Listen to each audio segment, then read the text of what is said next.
Hey guys, tonight we begin with something special. This is a journey into a quieter corner of the past, where stories are not loud with battles or victories, but soft with the small rituals that came before an ending. Before we step into tonight's story, take a moment to like this video and subscribe, so that these forgotten mysteries can drift a little farther, maybe even reaching others in your family who need a gentle way to fall asleep.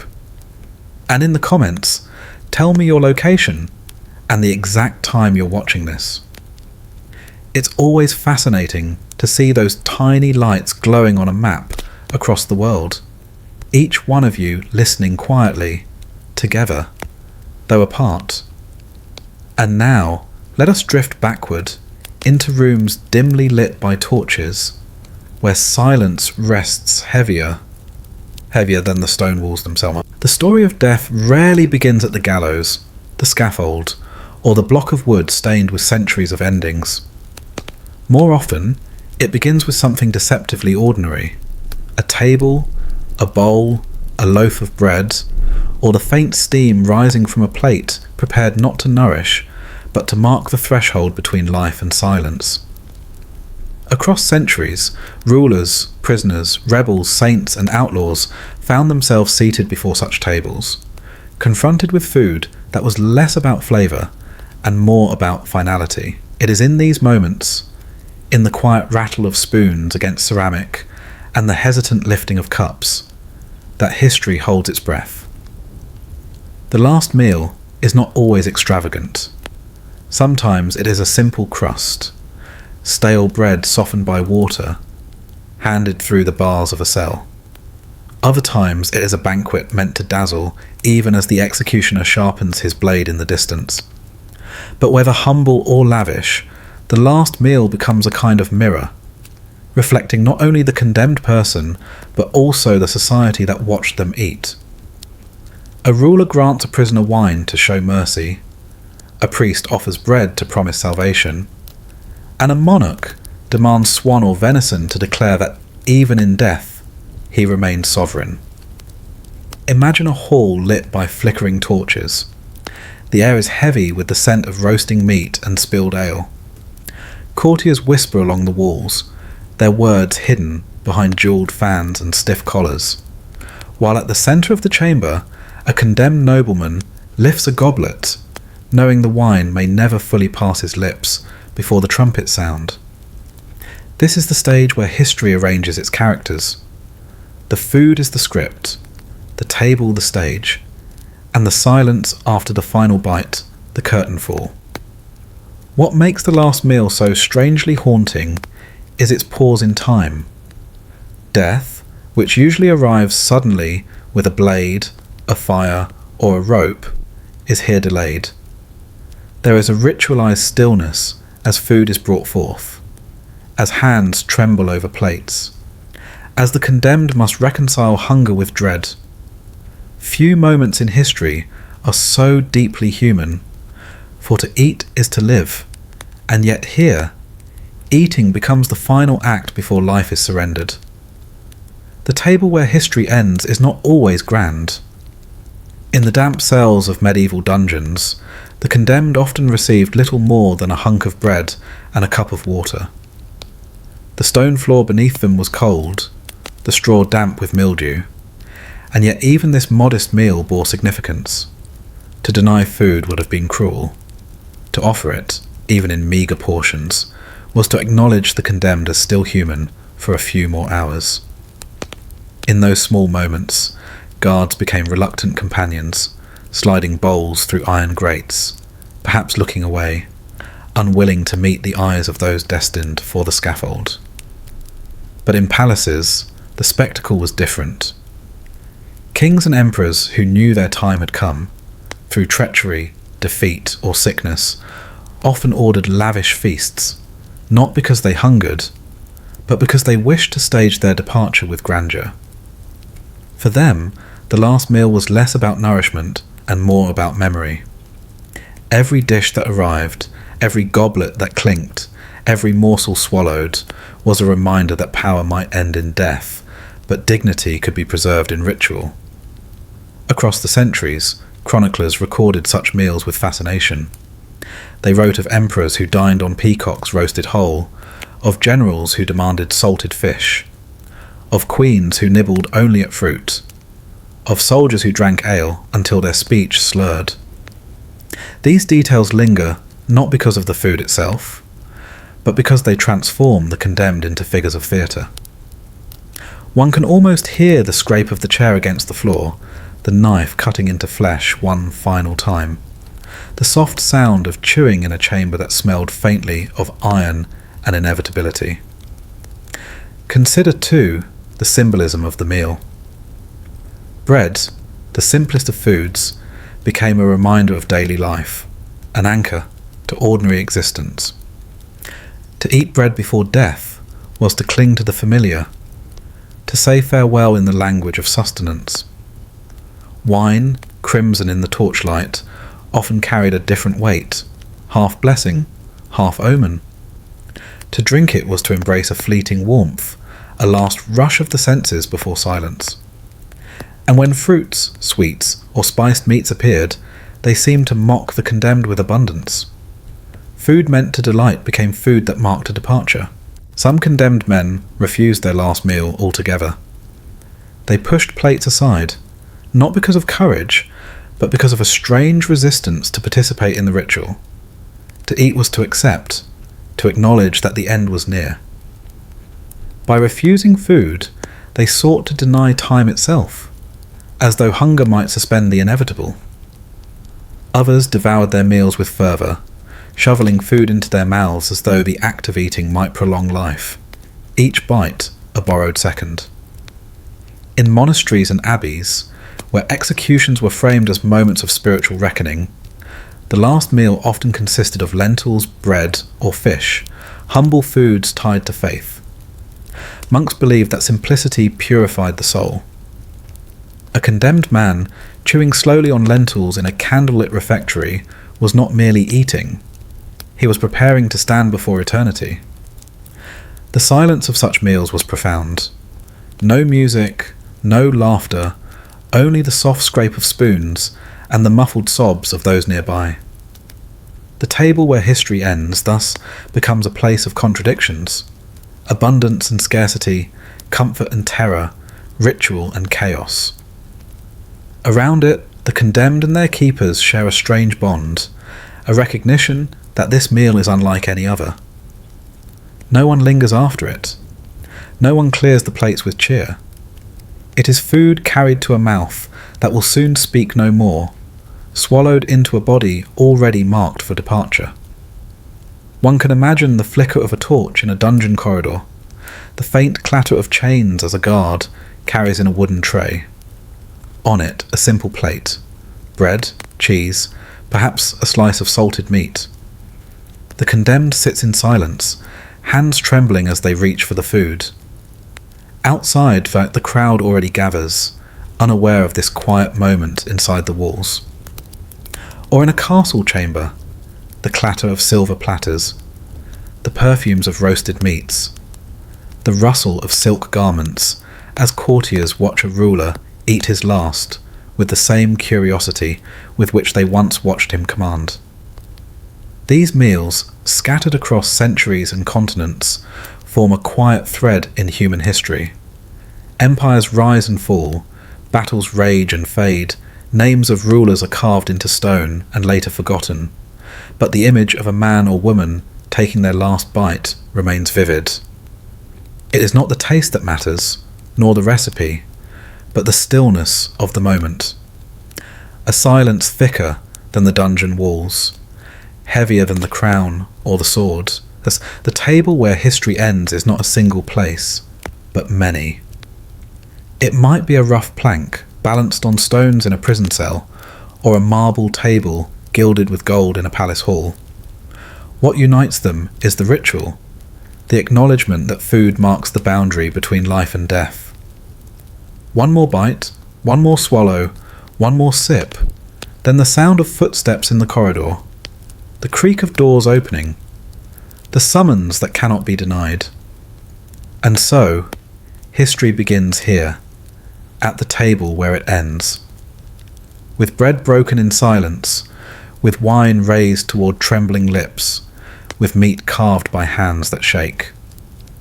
From this table, the condemned rise not to continue their day, but to walk into legend, into chronicles, into the memory of those who watched them eat and never forgot the strangeness of that final meal.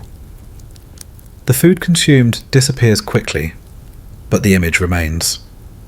A figure leaning forward over a plate, knowing that the act of eating has never carried so much weight, nor ever will again. When the table is set in silence, and the condemned has been seated before it, one of the oldest and simplest rituals emerges, the offering of bread and salt. It is not a feast, not a banquet to impress, but rather a stark acknowledgement of humanity. Across lands and centuries, bread stood as the very emblem of life, the food that sustained kings and peasants alike. Salt, precious and enduring, gave flavour, preserved, and symbolised a bond of loyalty or farewell.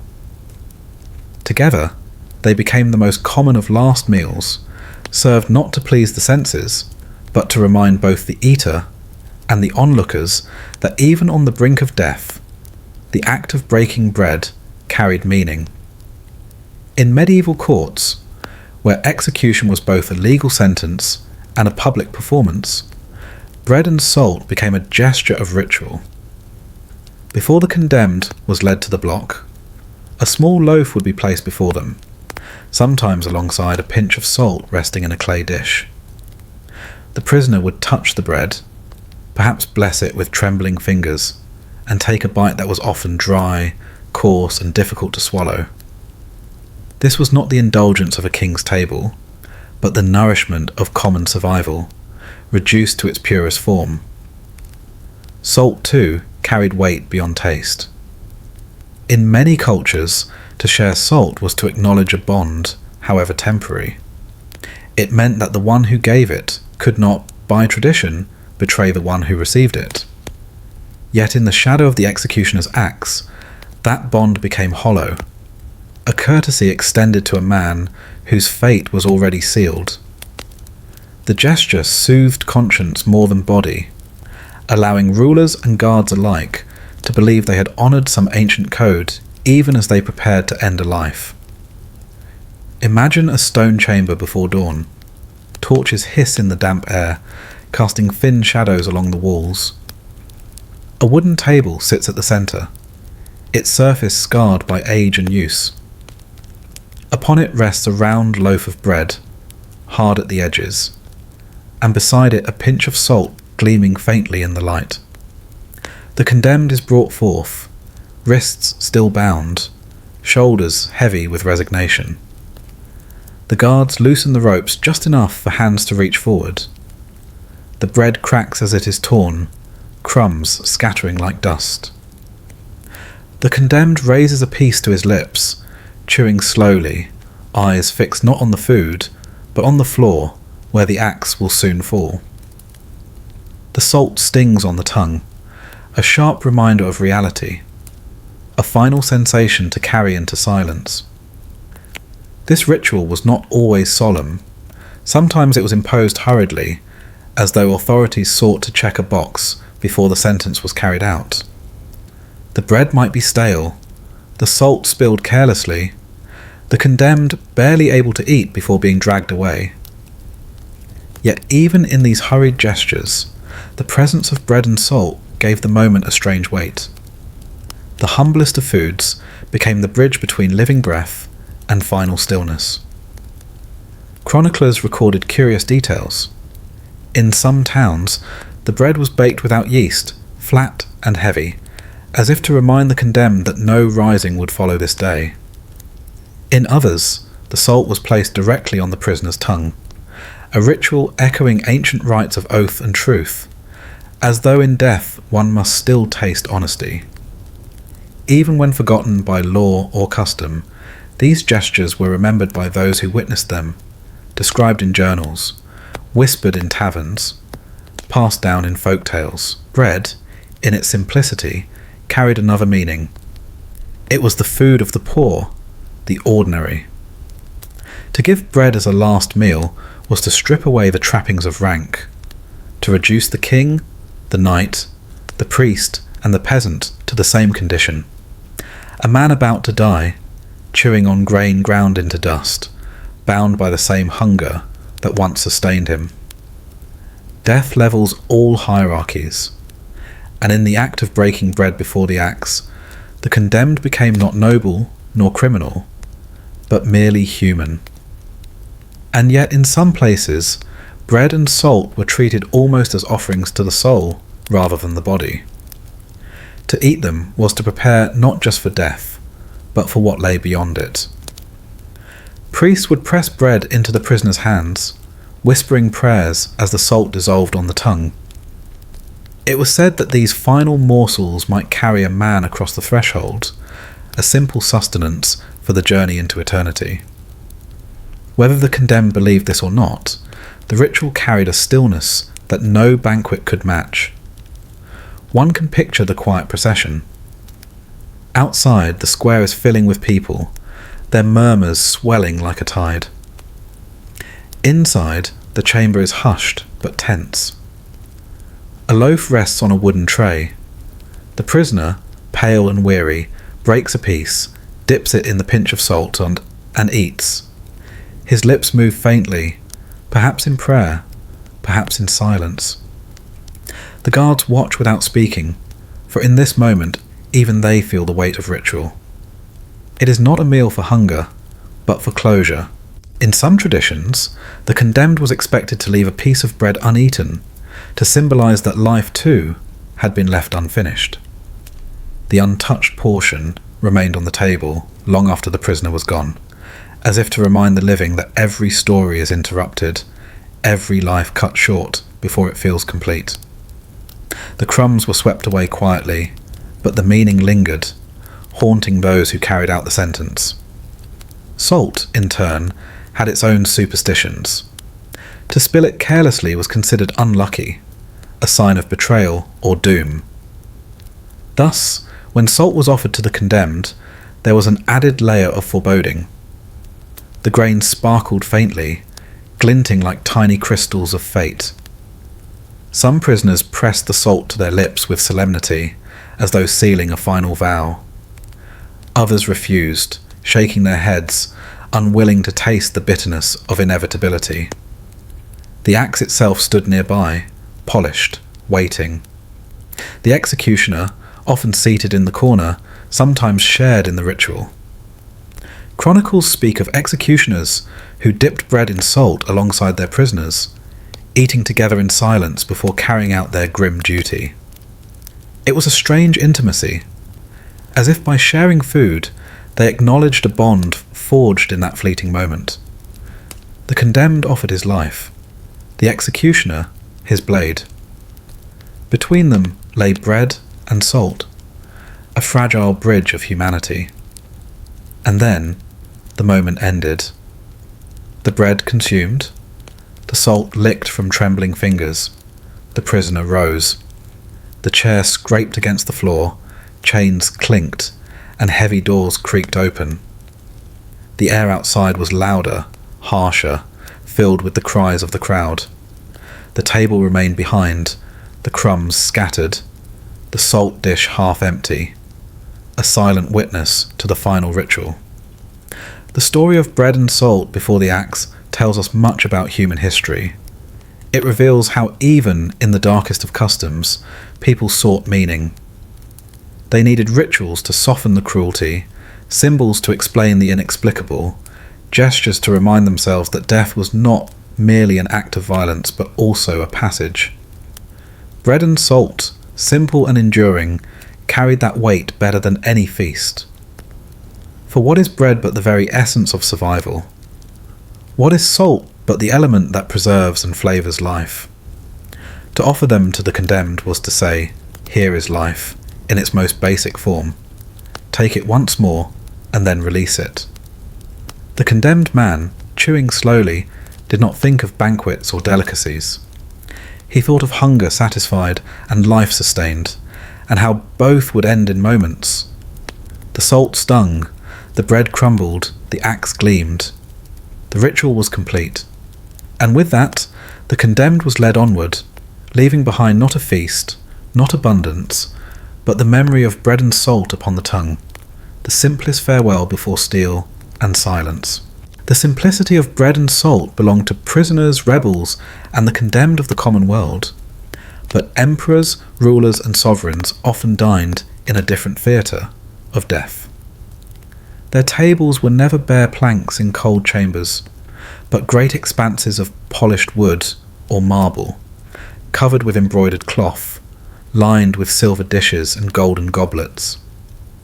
Music echoed in their halls, servants hurried at their bidding, and courtiers smiled with feigned loyalty.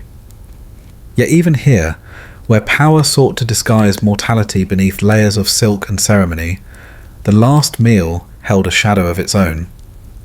For rulers did not merely eat to live, they ate to display, to command, to remind their courts that abundance itself was their language of rule. And sometimes that abundance carried poison in its veins. The poisoned banquet was not always deliberate. Food for rulers was touched by many hands, and each hand was a channel through which suspicion might creep. The emperor lifted a jewelled goblet to his lips, unaware that within the deep red of the wine there might lurk the bitterness of crushed herbs, the invisible trace of venom dissolved without colour or scent. A piece of fruit, glistening in the light, might conceal a fatal dust sprinkled across its skin. A slice of meat, roasted and spiced, might carry death disguised as flavour. For those who ruled vast empires, the table itself was both a display of strength and a stage where betrayal waited silently. It was said in many courts that the first to eat was never the emperor.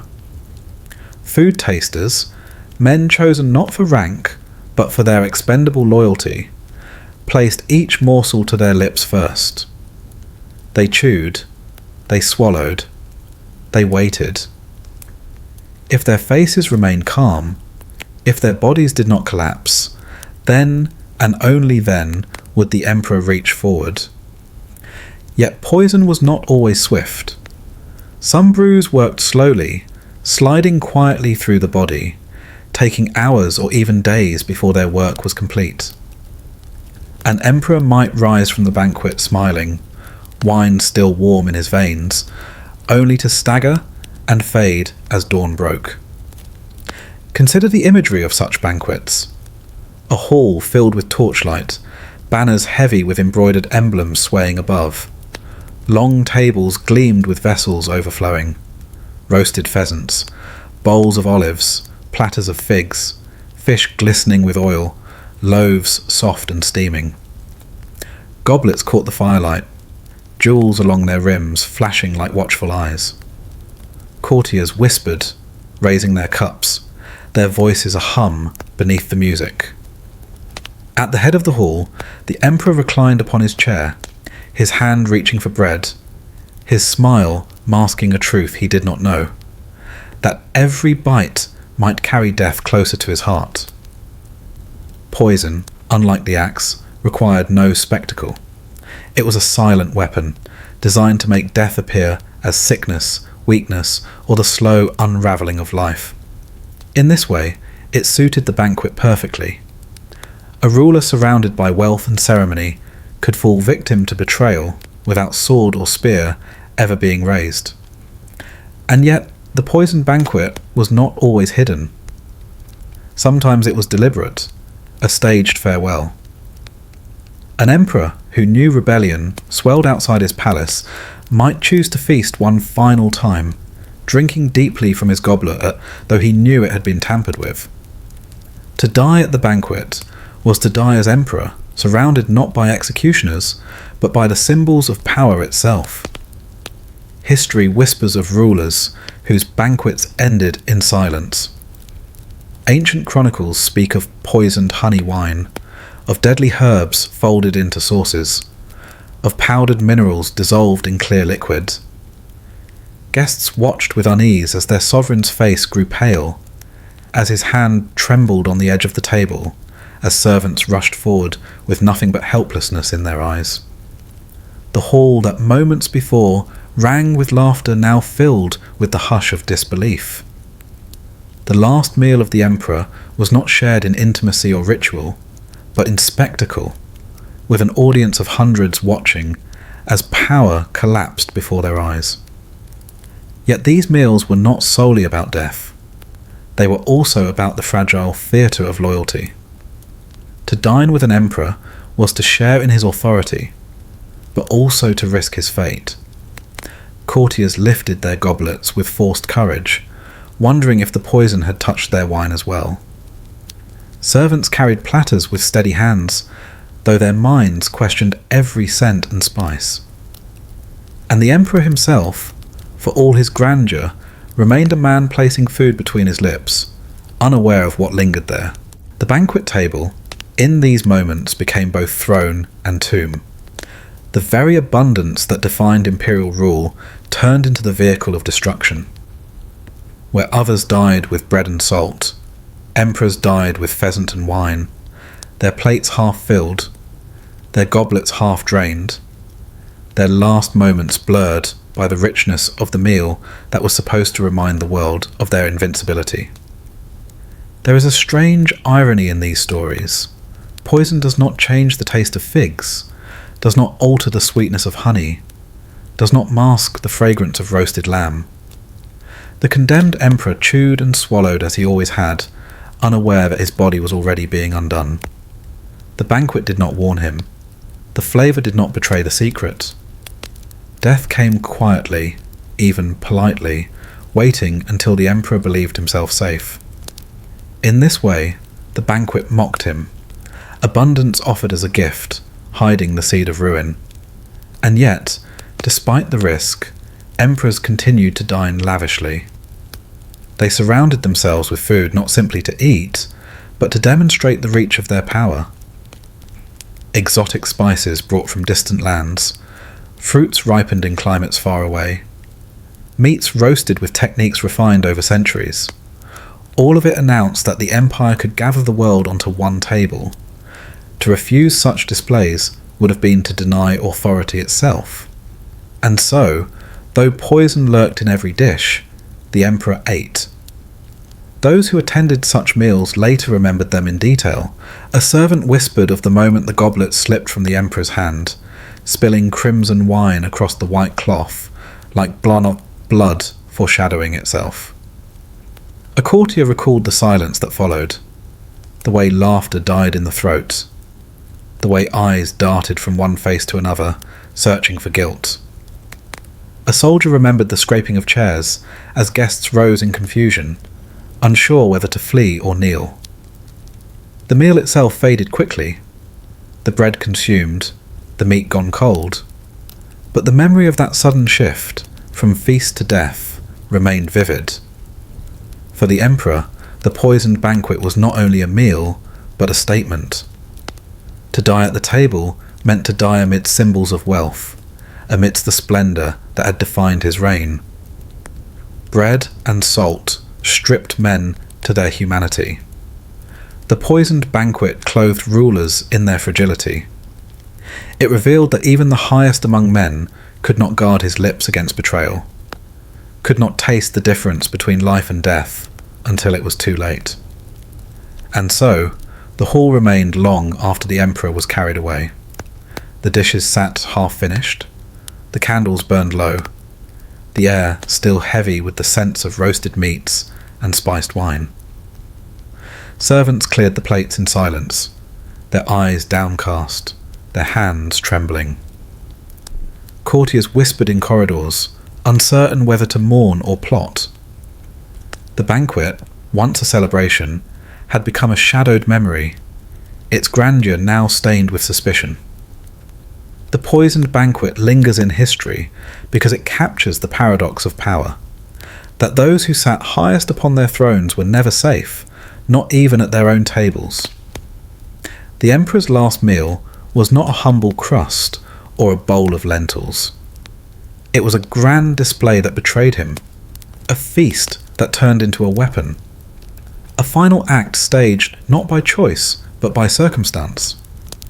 And in the silence that followed, the table where he dined became an empty monument, the goblets overturned, the platters forgotten, the hall echoing with the absence of the man who once commanded it. The poison banquet had ended, but its memory endured, a reminder that even emperors, surrounded by abundance, swallowed death as easily as bread. The banquet of emperors revealed death hidden in luxury, but there were other tables where the vessel of fate was far simpler, a cup raised shakily to the lips of the condemned. Wine, crimson in the torchlight, carried its own ritual in the long history of final meals. Unlike bread and salt, which symbolized life's barest necessities, wine was indulgence, a warmth in the chest, a fog upon the mind, a brief reprieve from fear. To grant wine to the condemned was to offer not nourishment, but comfort, the illusion of peace as the last hour approached. The presence of wine at execution stretched across cultures. In Rome, prisoners led to crucifixion were given a draught of sour wine mixed with herbs, not to delight, but to dull. In medieval courts, goblets of reds were placed into trembling hands as both gesture and spectacle, a way of softening cruelty without lessening its certainty. Among soldiers, captured before battle lines, the commander might raise a jug of wine to their lips as a sign of respect, a final salute before steel fell. Wine became the liquid language of farewell, a drink that acknowledged death and softened its edge. One must imagine the scene. A stone hall before dawn, the air cool, the silence broken only by the steady drip of water from the walls. A wooden cup, rough in its making, filled with dark wine. The condemned man, pale in the flickering torchlight, grips it with both hands. He drinks slowly, the taste sharp, the bitterness cutting across the tongue. It is not the sweetness of festival wine, but a harsher vintage, sour and heavy. Yet in that moment, it becomes more than taste. It becomes a shield. For a few heartbeats, the warmth spreads, dulling the clarity of thought, easing the dread that tightens his chest. In grander halls, the ritual took on different colours. The goblets were not wood, but silver, engraved with patterns of vines and leaves, their rims set with stones. The condemned nobleman lifted his drink before watching courtiers, his lips steady even if his hands trembled. The court watched carefully. Would he drink deeply, showing courage, or sip lightly, betraying fear? Wine in these moments was not simply offered, it was a test. To drain the cup was to face death without trembling. To falter was to confirm weakness in the eyes of those who remained. There is a reason why wine became so closely bound to final meals. Bread satisfies hunger, but wine loosens the spirit. It blurs the edges of reality, softens the mind's grip on fear, and fills the body with a fleeting warmth. To those waiting for the axe, the fire, or the rope, this was not luxury but necessity. A man condemned might pray for courage, but courage is brittle without aid. Wine gave him the illusion of strength, even if borrowed, even if false. Chroniclers often noted the strange quiet that accompanied this ritual. When the goblet was raised, conversation faltered. Guards looked away, courtiers whispered less, the crowd waiting outside fell into stillness, as if some invisible cord pulled at them. Wine demanded respect. It was the final toast of the condemned, a moment that hung between the ordinary and the eternal. In some traditions, the condemned was not given ordinary wine, but wine mixed with bitterness, herbs, gall, or vinegar. These additions stripped away delight, ensuring the drink was no indulgence but a burden. The lips curled at the taste, the eyes watered, the throat burned. Yet even in bitterness, there was symbolism. The condemned, tasting gall, was reminded that death itself was never sweet. The drink became not a comfort, but a mirror, forcing the prisoner to confront the reality awaiting him. Yet not all cups were forced. Some prisoners demanded wine, calling for it with defiance. They drained it greedily, laughing in the faces of their executioners, slamming the empty goblet upon the table as though to say, "I go as I lived." Others sipped with quiet reverence, their lips murmuring prayers between swallows, the cup raised not in rebellion, but in resignation. Wine carried many languages, and in the silence of the condemned, each swallow spoke differently.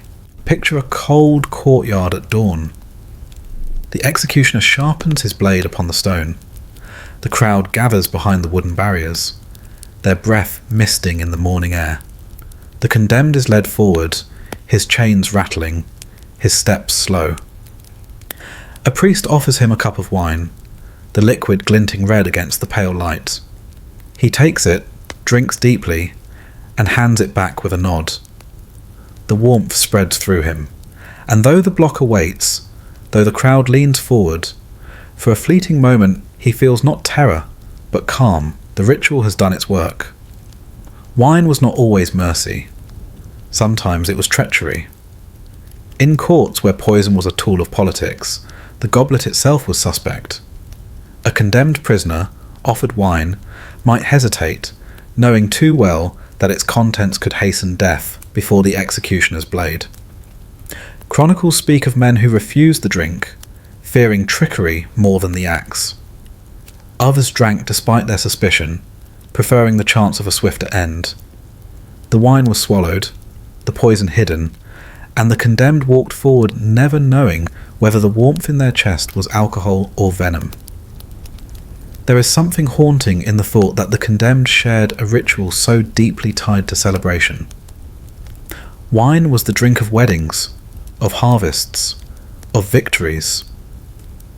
To raise a goblet was to mark joy, yet here, in the shadow of execution, the same gesture became farewell. The liquid that once symbolized abundance now marked emptiness. It was both blessing and curse, both laughter and silence. The crowd that watched knew this, and perhaps that is why the moment of drinking held such weight. The goblet, once emptied, did not remain on the table. It was carried away, washed, and used again, as if it had not touched lips soon to be silenced. Yet those who handled it remembered. The servant pouring wine the next evening could not help but recall whose hand had held it last. The stain of memory clung longer than the wine itself, a reminder that cups, like people, carried their own histories. Some condemned men refused wine, insisting they would meet death with clear minds. They feared the blurring of thought, the loss of final words, the dulling of memory. To them, courage lay not in drinking, but in clarity, in tasting death fully. Their refusal itself became part of the ritual, remembered by those who watched as a final declaration of strength.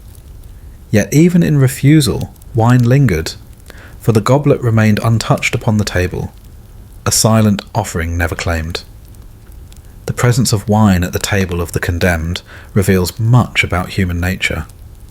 We seek comfort, even at the edge of silence. We create rituals not because they change fate, but because they soften its arrival. Wine was not needed to die, yet it was offered again and again, across centuries and cultures. Its warmth was a small mercy, its bitterness a reminder, its ritual a thread binding the living to the dying. And so, in dark chambers and open courtyards alike, the condemned raised their cups. Some drank deeply, some refused, some sipped with trembling hands. The wine flowed regardless, poured from jugs, sloshed into goblets, offered by priests, guards, or rulers themselves. It was always the same, a liquid pause before steel or flame, a final act of drinking before silence. The image endures, a man, bound and weary, lifting a cup that gleams faintly in torchlight. His lips touch the rim, His throat swallows. His breath steadies. The cup lowers. The moment lingers. And then, beyond the taste of wine, only the certainty of death remains. The cup was lowered, the wine gone, and what remained was the simplest of offerings, a piece of bread. No banquet of emperors, no silver goblet engraved with vines, only rough crust and soft crumb pressed into a prisoner's hand. Bread, humble and ordinary, carried with it a weight that no feast could rival. It was sustenance in its barest form, a fragment of life itself. And when offered to those at the edge of death, it became more than food. It became symbol. Bread had long been tied to survival. To break bread was to share, to bind oneself to another in fellowship. Armies marched on it, peasants worked for it, kings demanded it from their subjects in tribute. To be without bread was to be hungry, powerless, exposed to the slow wasting of the body. To hold bread, even in the darkest hour, was to feel that one still belonged to the world of the living. And yet for the condemned, that last bite was touched with irony. To taste life once more before surrendering it forever. Imagine the cell, the stone floor cold, the iron door shut fast, the air heavy with the scent of damp straw. A guard enters, carrying not a tray of delicacies, not a pitcher of wine, but a single loaf, rough-hewn, blackened at the edges from the fire. He tears it, handing a portion to the prisoner whose wrists are bound. The prisoner lifts it slowly, the crust rough against his fingertips, the warmth fading but still present. He bites, the dry crumbs pressing against his tongue, and chews in silence. That sound, the breaking of bread within the mouth, fills the chamber with a strange solemnity.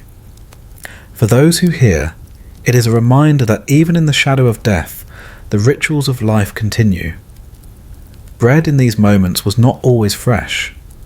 At times it was stale, the crust hard, the inside nearly crumbling to dust.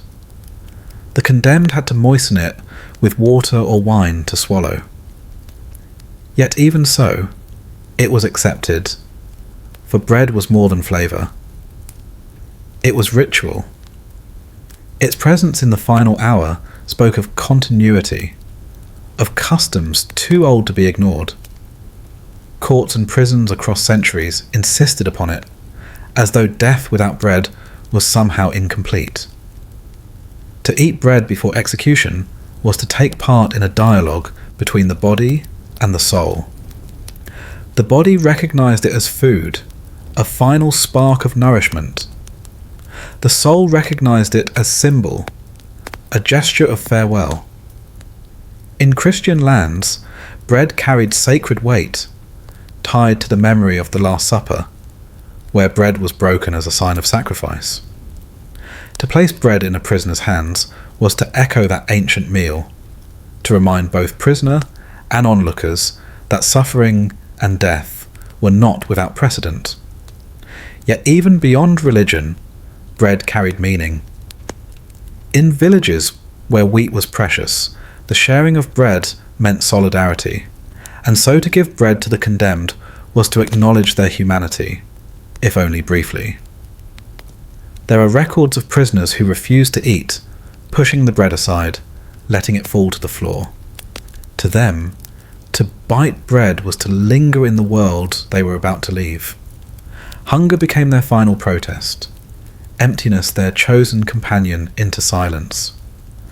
Others devoured it eagerly, not out of joy, but out of instinct, the body clinging desperately to one last morsel of sustenance. Some savoured it slowly, each bite deliberate, stretching the moment, making of it a ritual that delayed the inevitable, if only by seconds. Bread was not only given in solitude.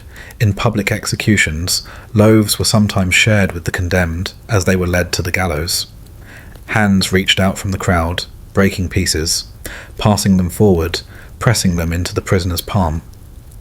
It was a strange communion between the living and the dying, an unspoken recognition that death was near and food was still needed. The crowd watched as the bread was lifted, bitten, swallowed, and in that moment, even the stranger on the scaffold was made part of the human fellowship. The taste of bread, simple and plain, became magnified in the final hour. Chronicles speak of prisoners who described it with tears. The sweetness of grain, the salt within, the warmth of the crumb. It was as though all the meals of their lives converged into this one bite. Fields of wheat, mills grinding flour, hands kneading dough, ovens blazing with fire. All these images lay hidden within the crust. The condemned, chewing slowly, tasted not just bread, but the memory of life itself. Yet bread could also be cruel. In times of famine, when even the free went hungry, to hand a prisoner bread before execution was a bitter irony. Families starved, fields lay barren, and yet the condemned received a portion denied to many. The crowd, watching, sometimes muttered at the injustice. Why should one about to die taste bread when children lived without? The ritual, meant to humanize, could instead sharpen resentment.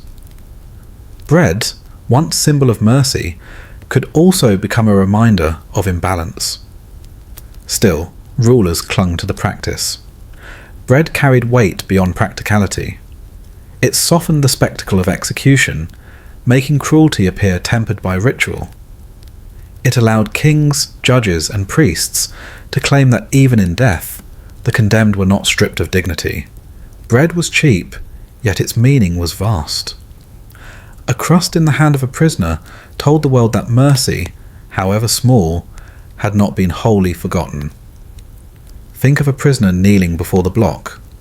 The headsman stands ready, his axe gleaming in the sunlight. The crowd waits, silent, tense. Before the final act, a servant steps forward and places bread in the prisoner's hand. The man bites once, twice, swallows, and then sets the remainder upon the ground. The act is simple, yet all who witness it remember. The bread, crumbling at the edge of the scaffold, becomes as much a part of the execution as the stroke of the axe itself. In monasteries where executions were rare, bread carried deeper symbolism still. Monks would bake it themselves, offering loaves to the condemned as part of their prayers. These loaves were sometimes marked with a cross, blessed before being handed over.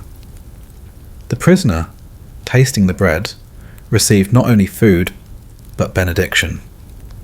The act transformed the execution ground into a kind of altar, where bread, death, and silence intertwined. Even in prisons of later centuries, when executions became more formalized, bread retained its place. Jailers recorded the expense of loaves provided to those scheduled to hang, a ritual continued not for necessity but for tradition. It became routine, part of the machinery of punishment. The prisoner's last meal might be meagre: bread, water, perhaps a little broth, yet it carried with it centuries of meaning, the weight of ritual that stretched back into antiquity. Bread was the simplest of foods, but simplicity often holds the deepest echoes. In that last bite, the condemned tasted continuity with the millions before them who had broken bread, in peace or in hunger, in joy or in despair. To chew, to swallow, was to remain human until the final breath. And perhaps that is why the ritual endured, because in the face of execution, what mattered was not grandeur or excess, but the recognition of humanity, the simplest gesture, the breaking of bread. One imagines the final crumbs falling from the prisoner's lips, scattering upon the floor. The guards lead him away, the loaf forgotten, lying half-eaten in the straw. Yet for those who saw it, that fragment of bread becomes memory. They do not recall only the blade or the rope, but the way a man bit into bread, chewed, swallowed, and faced death. That image lingers long after the execution ends, a reminder that even at the edge of silence, the rituals of life persist. And so, in courts and cells, in monasteries and gallows yards, the condemned received their bread. Some ate eagerly, some refused, some savoured, some choked. But the bread was always there, passed from hand to hand, broken and consumed, offered and declined. It was always the same, a last bite, ordinary and sacred, simple yet weighty. Bread, the foundation of life, became the farewell of the dying. The crust of bread once broken fades into memory, and in its place rises the smoke of fire and the scent of roasted flesh. Not the coarse loaf of the prisoner's hand, but a feast that belonged only to kings, spread across long oaken tables, heavy with silver platters and golden goblets. Among the dishes most resplendent, none carried more weight than the roasted swan. It was not merely food, it was pageantry, wealth, and the symbol of sovereignty itself. To eat swan was to proclaim authority over nature and over men, for the bird belonged not to common fields, but to royal waters. Its long neck, its white feathers, its gliding form upon lakes and rivers, all were claimed by monarchs as their own possession. When its body was laid upon the table, roasted and gilded, it was more than a dish. It was a statement that power reached even into the natural order. The bird would be presented whole, its plumage carefully preserved, sometimes replaced upon the roasted form, so that the creature appeared untouched by fire. Gold leaf might be applied to its wings, jewels set at its beak, its body resting upon a bed of herbs and fruits. Courtiers gazed in silence as the king's knife cut into its flesh, dividing what had once been untouchable. The first bite taken by the monarch was not simply nourishment, it was the act of confirming dominion. Yet the same bird that symbolized majesty also became entwined with death. For kings, feasts were dangerous places. To dine was to expose oneself, to share food and drink prepared by others, to risk the hidden touch of poison or betrayal. The roasted swan, so splendid in its appearance, could conceal within it the seeds of the king's undoing. One could imagine the monarch lifting the fork, tasting the flesh, savouring the richness, unaware that each bite might be the last. Chroniclers describe banquets where swan was the centrepiece, and in more than one account, the feast ended in ruin. Poison could be stirred into the sauces that accompanied the bird, or hidden within the stuffing of spices and fruit that filled its cavity. A king, surrounded by laughter and music, might not realise until too late that his body had already begun to betray him. To eat swan at a final banquet was to taste both grandeur and doom in the same mouthful. The bird itself carried older meanings still. In medieval courts, swans were tied to vows of loyalty. Knights would take oaths upon the bird, swearing fealty before battle, touching its feathered body as they promised to defend crown and faith. The vow of the swan, celebrated in stories, made the bird into a living symbol of honour. To then consume it roasted was to turn vow into ritual, body into feast. Yet vows, like banquets, could be broken. And so when a king betrayed by those closest to him sat before the roasted swan, the symbolism twisted, loyalty devoured, promises reduced to ashes. Picture a hall lit by torchlight, banners hanging heavy above, minstrels playing faintly in the background. The table groans under the weight of food, venison, pheasants, gilded pies. But at the centre lies the swan, resplendent, its feathers arranged as if it still floated upon the river. The king lifts his knife, carves, and eats. Around him sit nobles, courtiers, and advisers, their eyes watching, some in admiration, others in calculation. Beneath the gilded plumage, the flesh is tender, rich with the flavour of herbs, suffused with the smoke of the hearth. It is a taste of luxury, yet also of vulnerability. For the higher the feast, the sharper the fall. When kings fell, the memory of their last meal lingered almost as strongly as the manner of their death. To say that a monarch's final supper was roasted swan was to speak not only of food, but of the end of power dressed in magnificence. Chronicles whispered that some who dined upon the bird at their last banquets had felt its richness turn bitter upon their tongues. Others swallowed eagerly, unaware until the next hour that their bodies were already weakening. The swan, graceful in life, became in death the silent herald of a ruler's downfall. The association of swans with death ran deeper than banquets. In old tales, swans were thought to sing before they died, releasing a final, mournful melody. To serve roasted swan at the last supper of a king was to bring that legend into reality. The bird's silent body upon the platter was its swan song, unspoken yet understood. And in tasting it, the monarch joined in that song, consuming silence before entering his own. Not every king died by poison, yet even when death came by other hands, by blade, by betrayal, by the slow wasting of illness, the memory of the roasted swan at the last banquet lingered. It marked the grandeur of courts, the wealth of monarchs, and the fragile thread that tied splendour to mortality. For while peasants ate bread in dim cottages, rulers ended their days upon feathers gilded in gold, their final tastes not coarse crust, but rich meat. Death levelled both, but memory recorded the contrast. The bird itself became a relic of vanished ages. As time passed, laws were written declaring swans property of the crown, forbidden to commoners. To kill one without permission was a crime, for the bird had become so deeply entangled with majesty that to harm it was to strike at royalty itself. This only deepened the meaning of its presence at a king's table. To eat swan was to confirm sovereignty. To serve it as the last dish before death was to affirm the fleeting nature of that sovereignty. For even the bird of kings could not shield its master from mortality. At times, the roasted swan was not only consumed, but left a spectacle.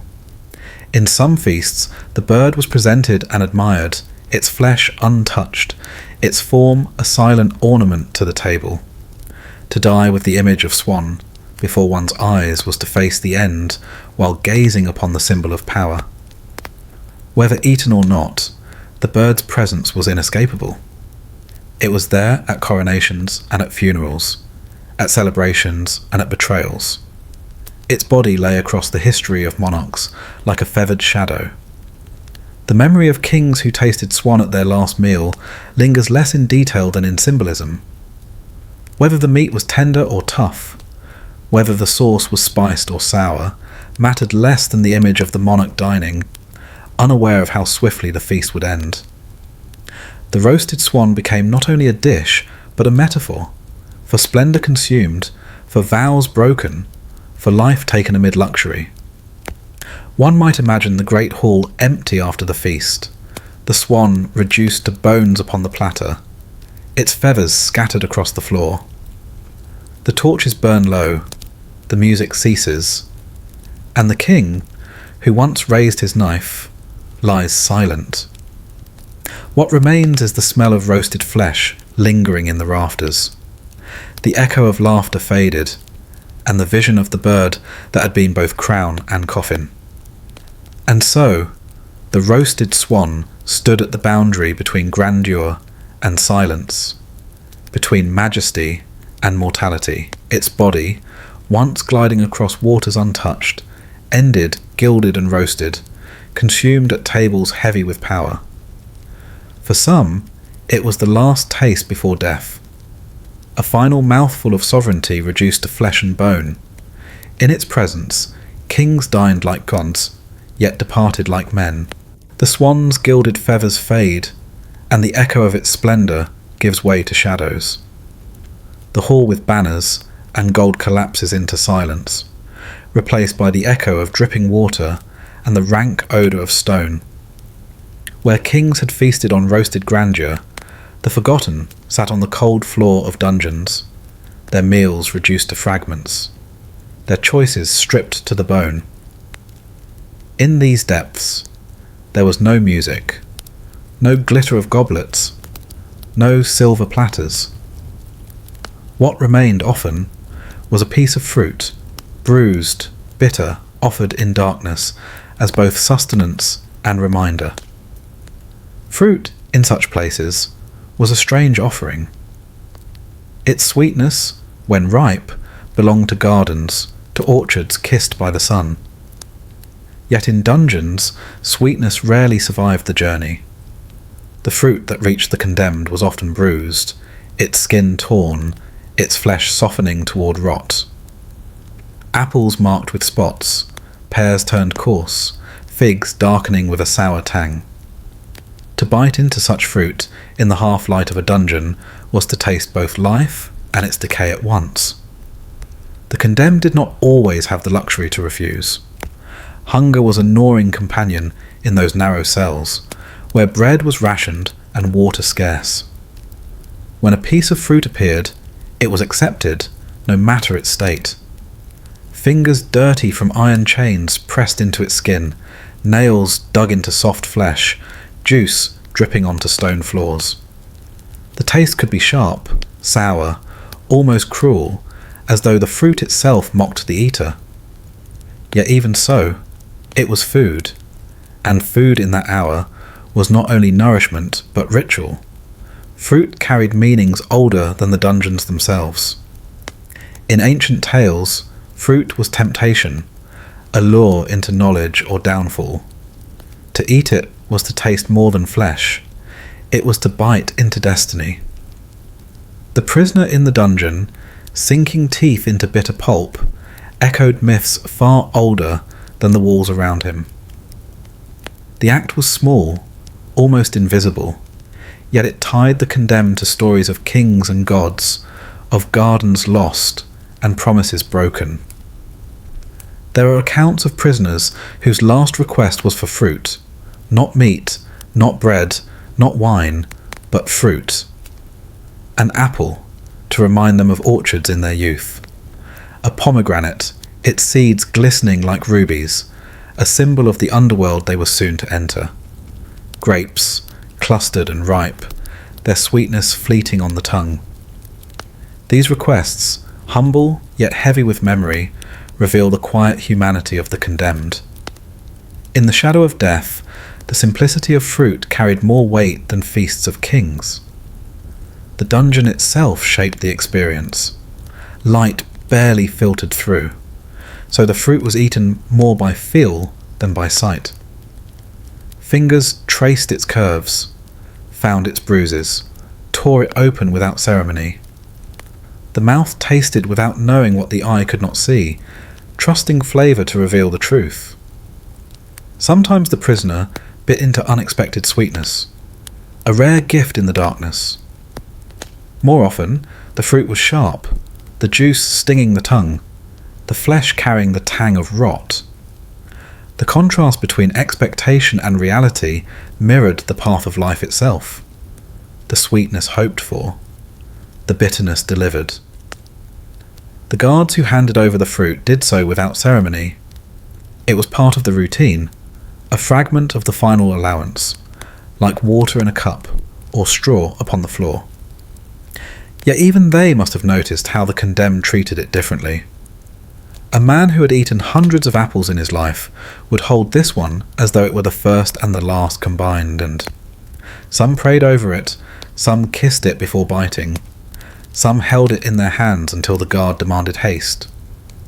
The dungeon, with its shadows and chains, made the fruit into more than food. It became the final bridge between living and leaving. Not all fruit was given as kindness. In certain times, the offering was cruelly deliberate. Chroniclers speak of figs or berries laced with poison. their sweetness disguising death. The condemned, trusting in the small gift, swallowed and found their bodies failing before the executioner's blade ever fell.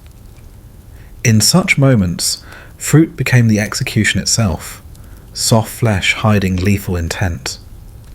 The dungeon walls bore witness as men slumped against them, their lips still stained with juice. Symbol and sustenance intertwined. The apple, often present in these tales, was no mere fruit, but a token of knowledge, of choices made, of fates sealed. To eat one in the final hour was to reenact a story as old as memory, where one bite changed everything. The pomegranate, in turn, tied the condemned to myths of the underworld, each seed a passage into silence. Grapes, clustered tightly, were reminders of how quickly joy could turn to absence, sweetness vanishing on the tongue even as it was tasted. Imagine a dungeon where torches flicker against damp walls, casting long shadows. A prisoner sits alone, his ankles shackled, his hands trembling. Before him lies a single pear, bruised and misshapen. He lifts it slowly, pressing his thumb into its soft skin. The juice seeps, sticky and fragrant, and he brings it to his lips. The first bite is sharp, sour, almost unkind. He chews, swallows, and then continues, not from desire, but from the strange compulsion to finish what is given. Each bite is a reminder that he is still alive, even as life prepares to depart. The fruit in these moments carried memory. Each prisoner remembered orchards of youth, markets filled with baskets, trees heavy with ripening sweetness. The bite of fruit in the dungeon was not just taste, but memory sharpened by contrast. The mind returned to sunlit days, to laughter in fields, to simple joys long past. That contrast, the orchard above, the dungeon below, became the essence of the final meal. And when the fruit was finished, the core or peel often remained lying on the stone floor, like a relic. Guards would later sweep it away, but for the condemned it had already served its purpose. That discarded husk was as much a marker of passage as the blade or rope that followed. It was the last remnant of life taken into the body, the final proof of humanity before silence. The dungeon stripped men of everything, light, freedom, dignity, yet in the act of biting into fruit, they remained tied to the living world. The taste upon the tongue was fleeting, but it lingered in memory even as breath grew short. The bitterness did not matter, nor the bruises, nor the sour tang. What mattered was that in the depths of stone and shadow, a prisoner still tasted the fruit of the earth, and in tasting, remembered that he had once lived beneath the sun.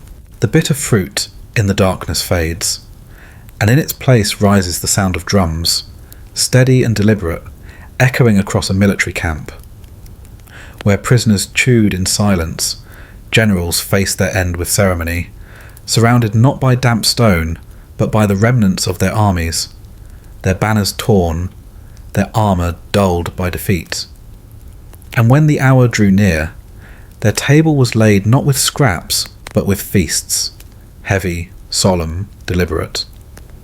The final meal of a general was unlike that of any other condemned man.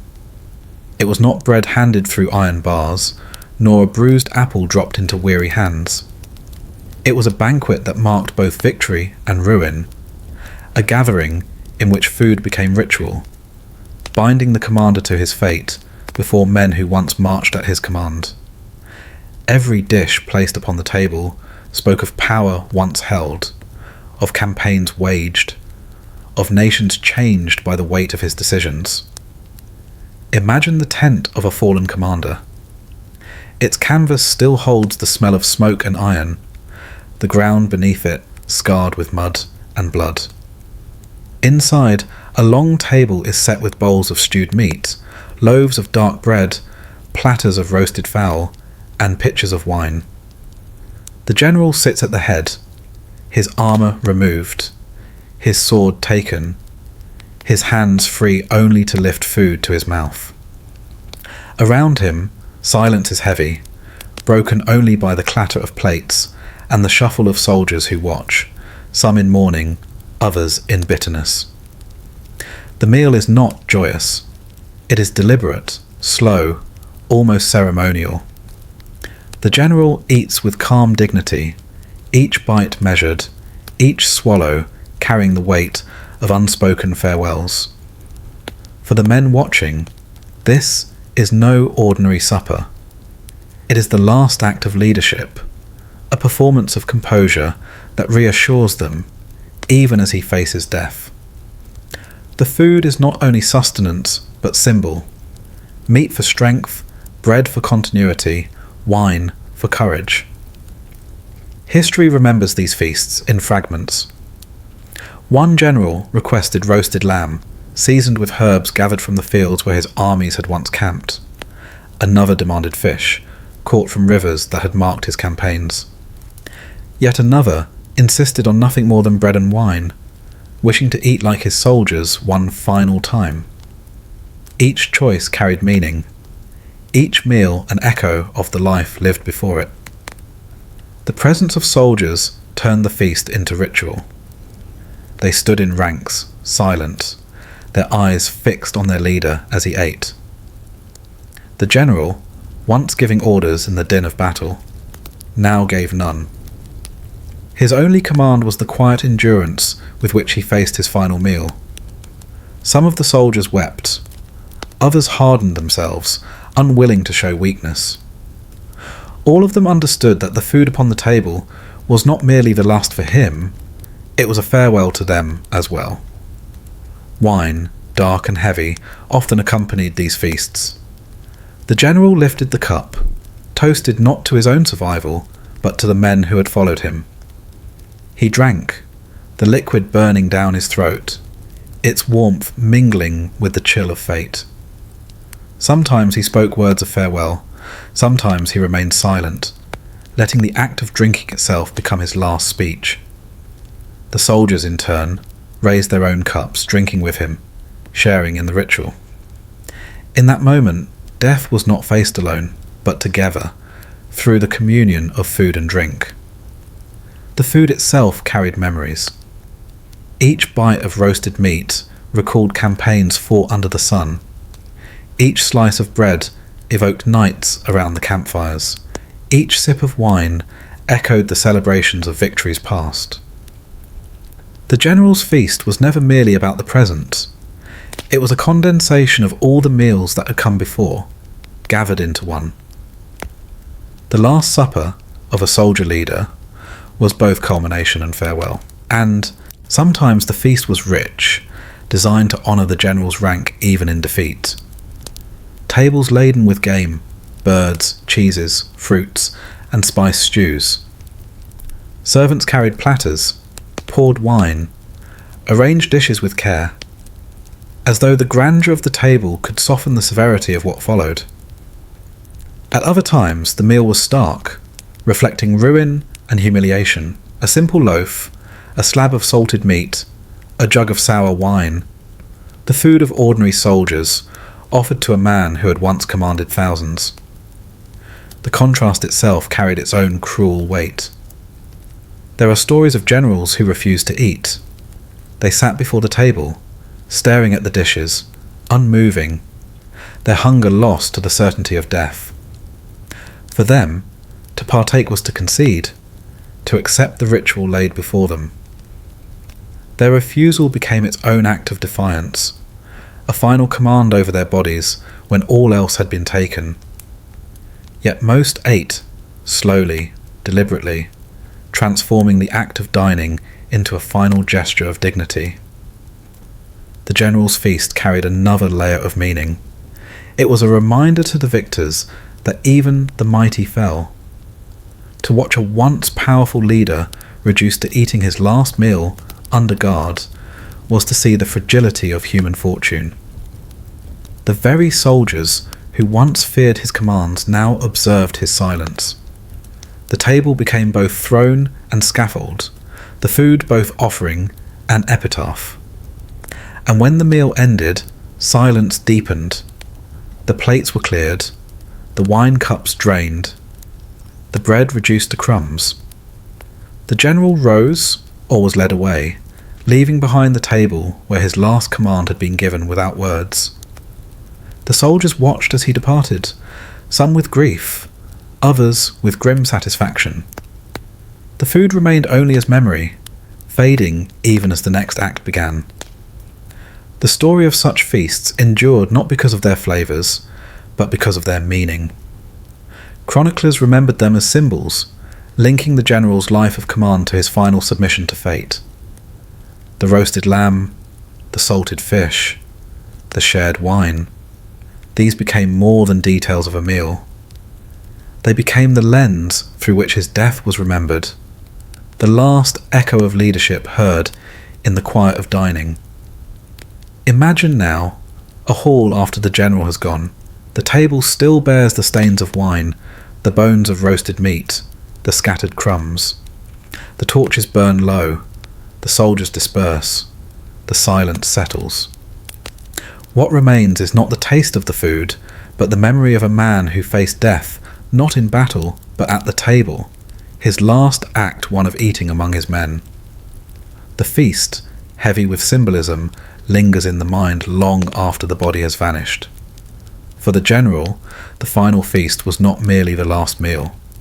It was a mirror of his life, a stage upon which strength, dignity, and inevitability were displayed. Whether rich or humble, the food became part of his legacy, remembered in whispers long after the drums of battle had ceased. The table, heavy with bread, meat and wine, stood as his final battlefield, one where silence, ritual and dignity overcame steel and flame. The echoes of the general's feast fade into silence, and from the smoke of battle another scene emerges. Not a tent filled with soldiers, but a square heavy with the scent of ash and pitch. Here, the final meals were smaller, humbler, yet filled with a strange contrast. For those destined not for the sword or the axe, but for fire, the table was not spread with roasted meats or cups of wine. Instead, it was often a plate of sweetness, cakes, pastries, and sugared bread, delicate morsels carried into the shadow of smoke and flame. The condemned who faced burning were marked as different. Fire was no ordinary death. It was spectacle, punishment, purification. It consumed not only the body, but also the memory of the person, leaving behind only embers and whispers. And yet, into this darkness entered sweetness, a final taste before the flames. The strangeness of it lingers even now, that the last meal of those bound for the pyre was not bitter but sweet, as though to soften, for one fleeting moment, the cruelty of what was to come. Imagine the early dawn of such a day. The prisoner, dressed in rough garments, sits alone in a chamber lit by flickering candles. Outside, wood is being stacked, torches prepared, crowds already gathering for the spectacle. Inside, a servant places a plate before them. Small cakes, sweetened with honey, perhaps dusted with spice, their golden crusts soft and warm. The prisoner lifts one, feeling the lightness of it in their hand. They take a bite. The sugar melts on the tongue, the dough softens, and for that moment the fire is far away. Sweetness before the fire held deep meaning. It was not only food, but symbol, an attempt, perhaps, to grant mercy through taste when none could be granted through fate. For some, it was offered by priests, meant to remind the condemned of the promise of heaven, a foretaste of divine banquet beyond suffering. For others, it was simply custom, a final kindness, a ritual gesture that acknowledged humanity even as it prepared to destroy it. Whatever the reason, the sweetness lingered, clinging to memory, even as the smoke soon erased all else. Chroniclers tell us of heretics, rebels, accused witches who were given small cakes or sugared bread before their burning. The food was often simple: dough fried in oil, sprinkled with honey, or a pastry filled with dried fruits.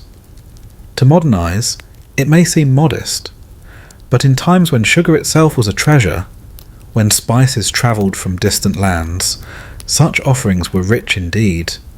Sweetness was rare, and to taste it in the final hour was to be reminded of life's fleeting pleasures, even as death approached with fire. The paradox was sharp.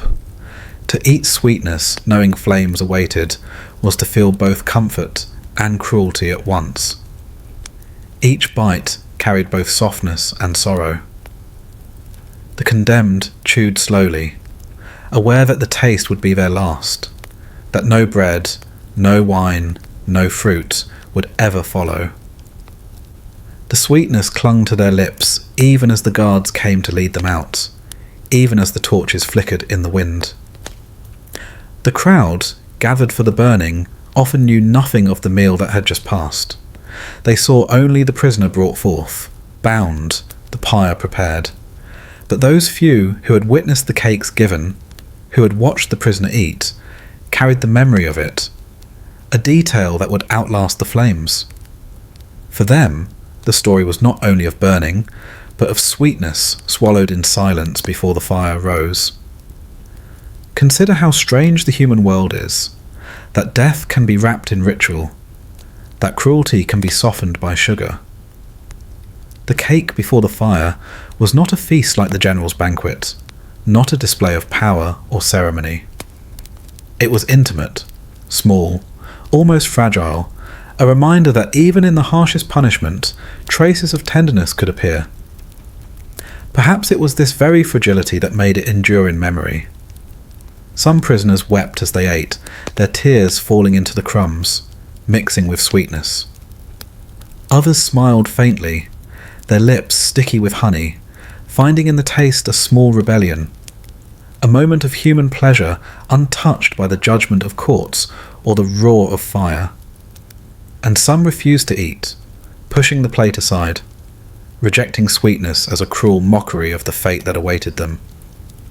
In every case, the cakes carried meaning, whether consumed or denied. The image of sweetness before fire travelled across generations, whispered in villages, recorded in chronicles. A condemned woman who nibbled sugared bread before walking barefoot to the stake.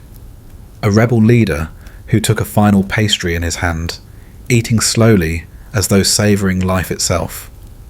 An old heretic who blessed the cakes before biting into them, calling them his last sermon before the flames. Such fragments remain, scattered, but together they paint a picture of sweetness at the edge of destruction. The fire itself changed nothing.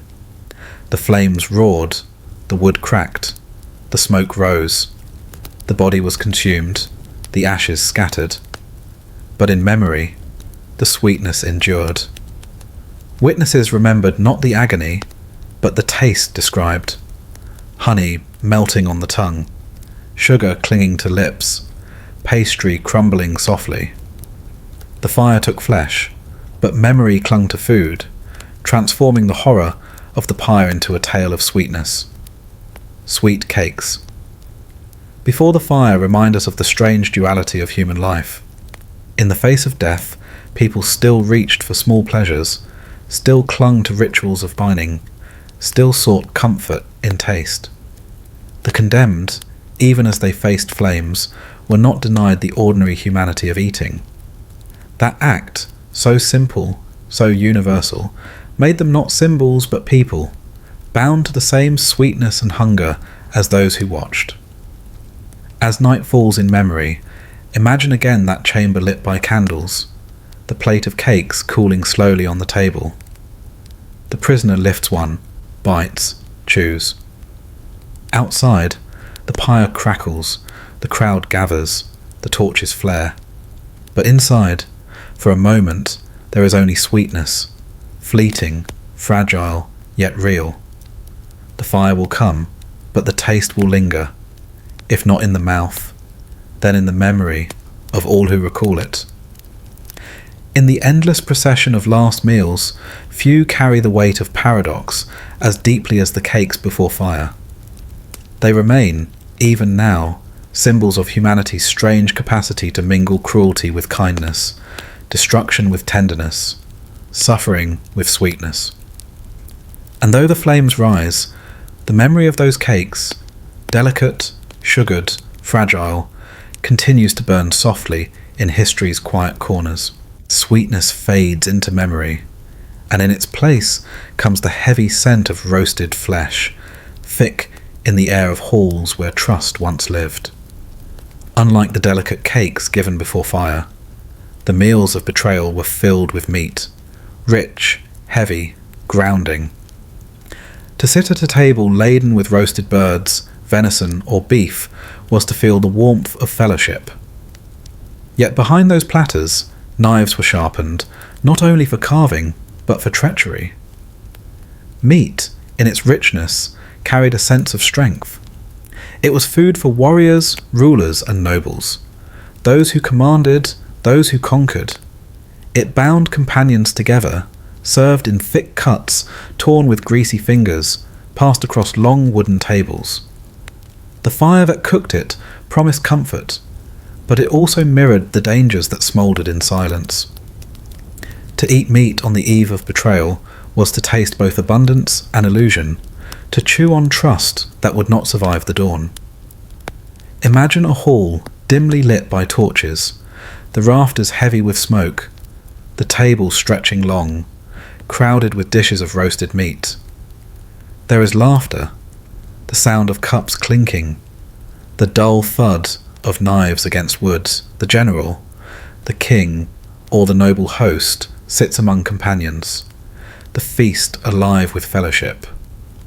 But hidden in the warmth is something cold, glances exchanged too carefully, whispers cut short, hands that linger near hilts even as they lift food.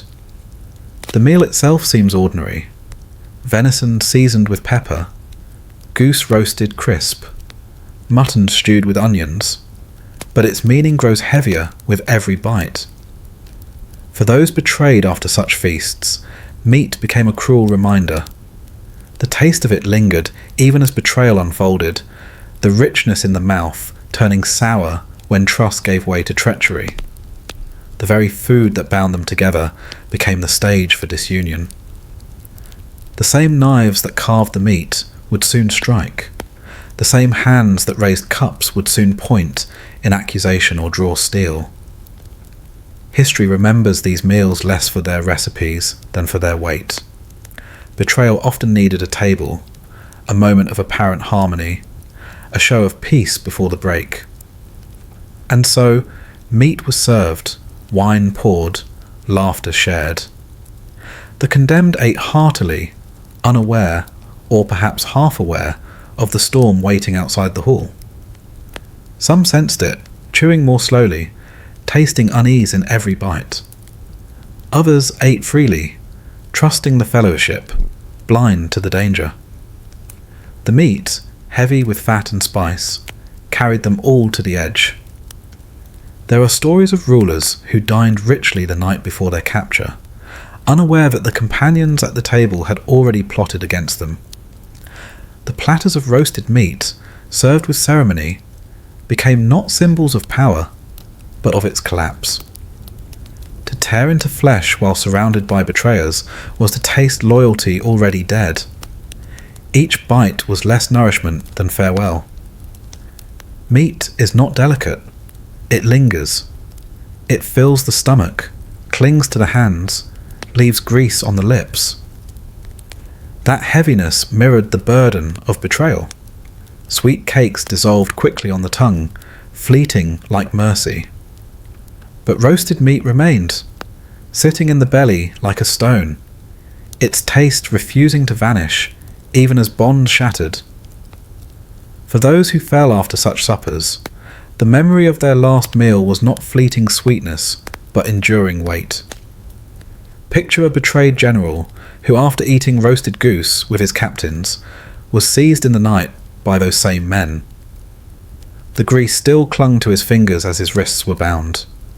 or a king who tore meat from the bone while smiling at courtiers who had already signed his death in secret. The betrayal did not come from the shadows, but from within the circle of the feast itself. The table, heavy with meat, was both sanctuary and trap. The symbolism deepens when we recall that meat had always been more than food. To share flesh was to share trust, to divide the strength of an animal among companions. A roasted lamb, a slaughtered ox, these were not mere dishes, but symbols of unity. To eat together was to affirm bonds. And yet, on the eve of betrayal, this very act of communion became twisted. The meat that was meant to bind instead mocked the trust already broken. Some tales speak of prisoners who, once betrayed and captured, were offered meat again as a last meal. They refused it, saying their mouths still carried the taste of betrayal. That flesh was no longer sustenance, but sorrow. They chose instead bread or broth, rejecting the richness that had deceived them. The betrayal had not only ended their lives, but poisoned their appetite for what once symbolized strength. And yet, there is a strange beauty in these stories. The meal, though tainted by treachery, still carried dignity in its ritual. The condemned did not always know it was their last, but the memory of it endured, written into chronicles and whispered in halls. Roasted venison, goose with herbs, beef stewed with ale, these became part of the legacy of betrayal, remembered not for their flavour, but for their setting, their place at the threshold of collapse. To sit at such a table was to dwell in illusion. The meat filled the stomach, the wine warmed the throat, but beneath it all, trust cracked like old wood. The condemned, often unaware, savoured what would be their final act of fellowship. Betrayal, patient and silent, sat among them, chewing slowly, drinking deeply, waiting for the moment to rise. And when it came, the capture, the chains, the torchlight, the memory of the meat remained. Heavy, indigestible, it clung to the body as a cruel reminder that the feast had been no feast at all, but the last performance of unity before destruction. The knives of betrayal had already been sharpened in the silence between bites. The image endures. A hall of laughter, a table of meat, companions gathered in false fellowship. The condemned, unaware, chews the richness of his final supper, the taste mingling with the quiet approach of betrayal. The fire outside has not yet been lit, the swords have not yet been drawn, but the table already carries death. Thus, the eve of betrayal was marked not by hunger, but by abundance. Not by silence, but by fellowship. And yet beneath it all, betrayal waited, patient, unseen, until the last bite was swallowed and the last cup drained. The meat, rich and filling, became the bridge between trust and ruin, between fellowship and death. After the weight of roasted meat and the shadows of betrayal, the scene softens into something quieter, almost austere. The sound of clattering knives fades, the smell of roasted flesh dissipates, and in its place lingers the plain, earthy aroma of lentils simmering slowly in water. Here there is no hall of laughter, no banquet of power. Only a small cell, a rough wooden bowl, and the steady silence of a monk preparing to meet his end. The last meals of holy men were unlike those of kings, generals, or rebels. They carried no feasting, no heavy meats or wines. Instead, they reflected lives shaped by discipline and denial, by devotion that sought to strip away excess. When such men faced death, whether by persecution, execution, or martyrdom, their final food was not chosen for grandeur, but for its reflection of who they were. A simple bowl of lentils, soft and plain, became both their sustenance and their farewell. Imagine a dim stone cell lit only by a narrow shaft of light from a high window. The air is cool, smelling faintly of damp stone and the thin smoke of a distant lamp. On the floor, a monk sits cross-legged, his robes coarse, his hands worn from prayer and labour. Before him, a bowl of lentils rests, humble, steaming faintly, the kind of food he had eaten countless times in his life. The lentils are boiled with little seasoning, perhaps a trace of onion or garlic, maybe a drizzle of oil, if fortune allowed. There is no sweetness, no luxury, no display, only nourishment as modest as the life he lived. And yet, in this moment, the bowl carries weight far beyond its simplicity. It is his last meal. Each spoonful is not just food, but ritual, each taste a reminder of a life spent in austerity, each swallow a final act of discipline. He does not eat quickly, nor with grief, but with calm acceptance. The meal is quiet, unremarkable to the outside world, yet within it rests the same finality as the king's swan, the general's feast, or the condemned man's bread. The lentil has long been a food of humility. Across centuries, it was known as the meal of the poor, the sustenance of those who sought no luxury. For monks, it was also symbolic, simple, nourishing, free of indulgence. To eat lentils was to reject the world's abundance and to embrace sufficiency. And so, in their final hour, when all illusions fell away, it was fitting that this food remained. No banquets, no cakes, no meats, just the quiet pulse of boiled lentils, as steady and unadorned as prayer itself. There is something profoundly human in this image.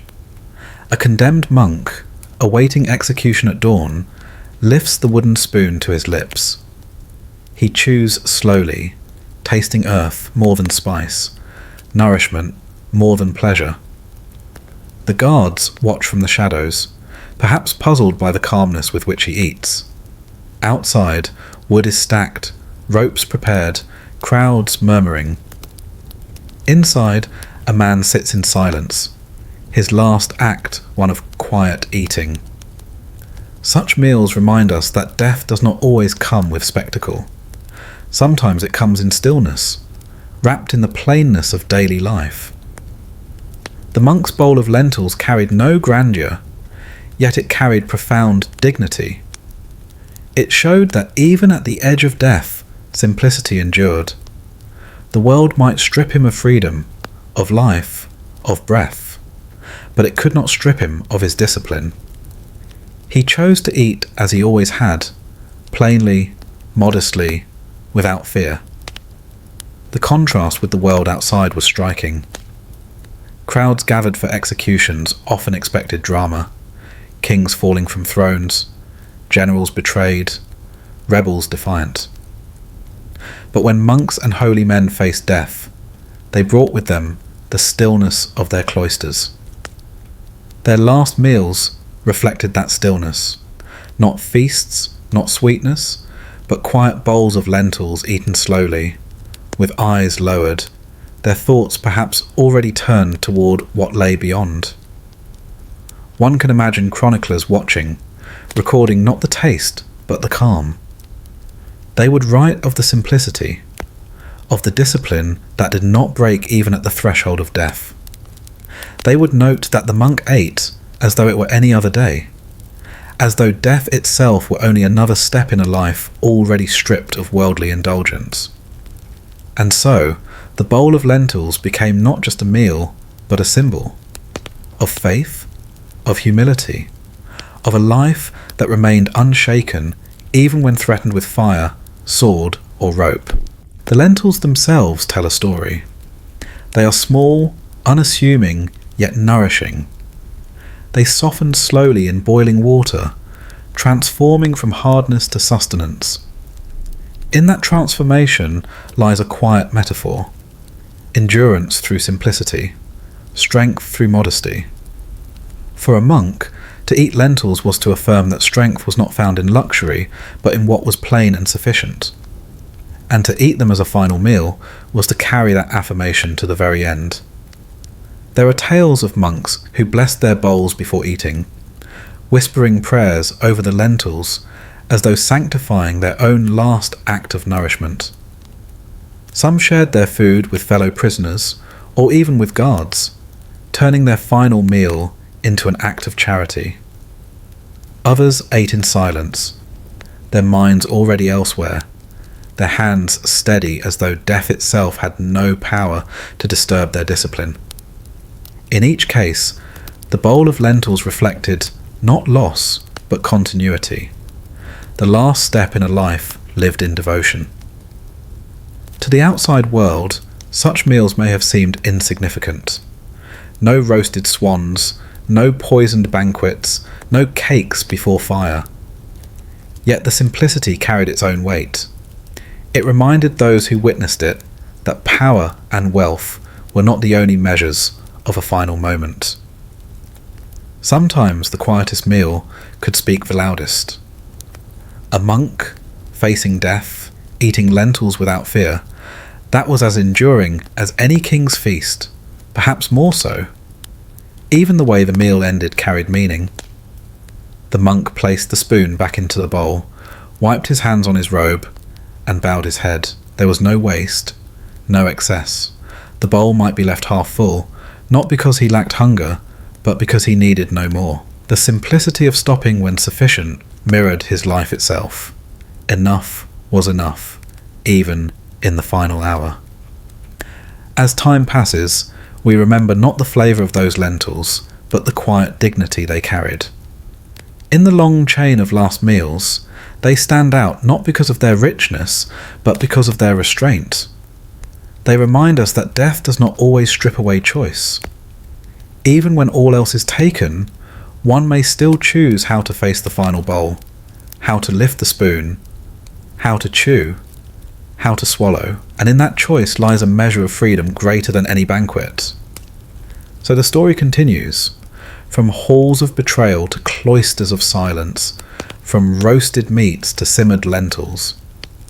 The monk's bowl may be humble, but it holds within it the same finality as any feast, perhaps more. For in its simplicity, it speaks not of power lost or trust broken, but of peace carried even into death. The lentils, earthy and plain, remain not as food alone, but a symbol, a quiet farewell in the language of simplicity. The air grows softer, as if even history itself wishes to take a quieter breath. From the stillness of a monk's humble lentils, another image emerges, one just as restrained, yet carrying with it the quiet weight of endings. It is the meal of fish, not gilded or spiced, not arranged for spectacle, but plain and spare, accompanied not by laughter or conversation, but by silence. Fish had always carried a strange duality in history. To some, it was a meal of the poor, pulled fresh from rivers or seas, and roasted simply on open flames. To others, it was a meal of symbolism, tied to faith, fasting, and the rhythms of the calendar. And at times it became the food of finality, served before an execution, eaten without embellishment, its flesh soft, its taste mild, its presence quiet. In this chapter of endings, the fish lies at the centre of the table, yet there is no noise around it. No feasts, no cups raised, no words exchanged. Only the subdued sound of the knife cutting into its flesh, the faint crackle of the charred skin, and the patient chewing of someone whose hours have already been counted. Imagine a narrow chamber, a single candle burning low, casting long shadows on stone walls. A plate rests on the table, carrying the remains of a fish, perhaps a river trout, perhaps a carp, perhaps a piece of salted cod brought from far away. Its skin glistens with oil, though not in richness, only in necessity.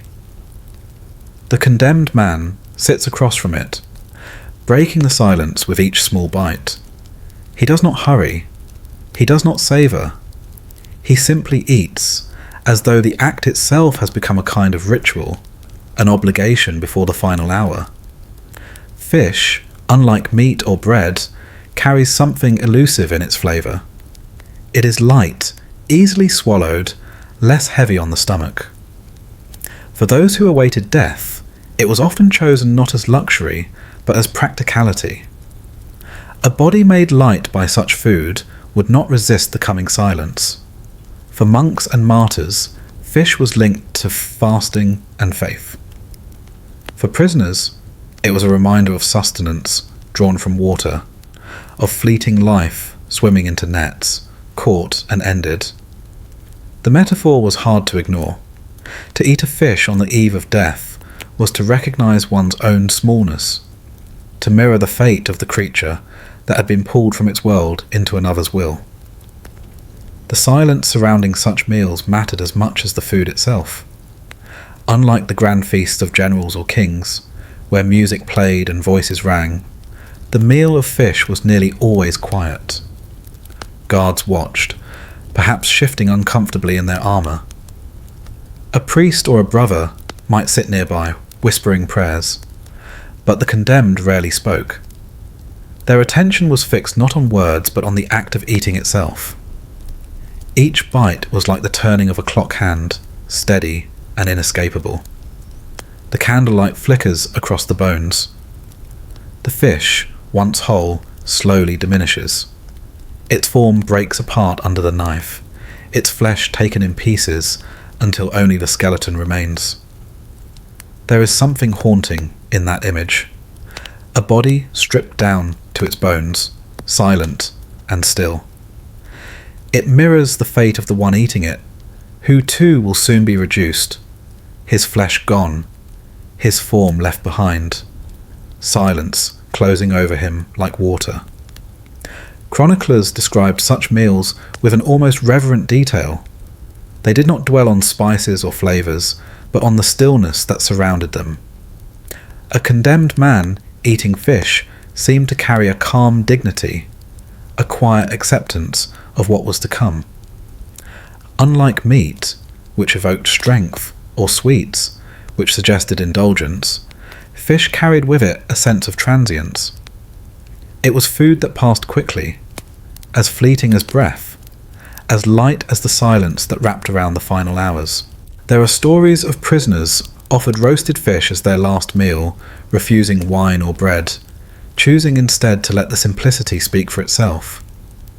Some saw in it a final act of humility, not to demand richness, not to leave behind traces of greed, but to depart with only what was necessary. Others accepted it without choice, given whatever the kitchen held that day. And yet even then, the quietness of the fish remained, shaping their last memory with restraint. One can imagine the way the room smelled, faintly of smoke, faintly of salt, faintly of oil. Not overwhelming, not sweet, not heavy, just enough to remind the senses that one was alive, that taste still lingered. The condemned lifts the fork, brings the fish to his mouth, chews, swallows. No one speaks. Time stretches, soft and heavy. The bones accumulate on the plate. The silence deepens. For those who watched, it must have been unnerving. Silence can be heavier than words, heavier than protest or defiance. A king eating in pride, a rebel shouting in anger, a general feasting in denial. These were dramatic, but they were also noisy. A man eating fish in silence, his face calm, his movements steady. That was different. It unsettled those who witnessed it, for it suggested not fear, not despair, but a kind of acceptance that even execution could not strip away. Fish also carried its own deep symbolism across faiths and traditions. In Christian history, it stood as a sign of belief, drawn in sand, carried on banners, linked to the quiet persistence of faith under persecution. To eat fish as a last meal, then, was more than sustenance. It was a gesture that tied the eater to that lineage of quiet endurance, a reminder that even in death, one's spirit could not be silenced. In other traditions, fish represented life itself, swimming between worlds, elusive and untouchable. And when it was caught, cooked and eaten, it mirrored the human condition, fragile, fleeting, subject to forces beyond its control. The condemned man finishes the meal slowly. He wipes his hands on the cloth, sets down the knife, and pushes the plate slightly away. The skeleton of the fish remains, delicate and fragile, glistening faintly in the candlelight. For a moment, the silence in the room feels absolute. No words are spoken. The last meal is over. It is in that silence that the power of the moment resides. The fish has been eaten. The body is nourished for the final time. But the greater meaning lies in the absence of noise. Death approaches quietly, like water closing over the surface of a pond after a stone has sunk. There is no spectacle here, no roar of betrayal or cheer of crowds. Only the soft breath of one who has eaten his last, the fading light of a candle, and the skeleton of a fish left behind as a quiet witness. History does not remember the flavour. It does not tell us if the fish was salty, or tender, or tough. It remembers the silence. It remembers the stillness of the condemned lifting the last bite to his mouth, chewing without hurry, swallowing without fear. It remembers the room heavy with quiet, the bones glinting faintly in the fading light. It remembers not the food itself, but the way it was eaten, with calm, with restraint, with silence that seemed deeper than words. And so, in the long chain of final meals, fish holds its place, not as a feast, not as indulgence, but as a reflection of endings that come quietly, without spectacle. The monk had his lentils, plain and humble. Another man had his fish, light and silent.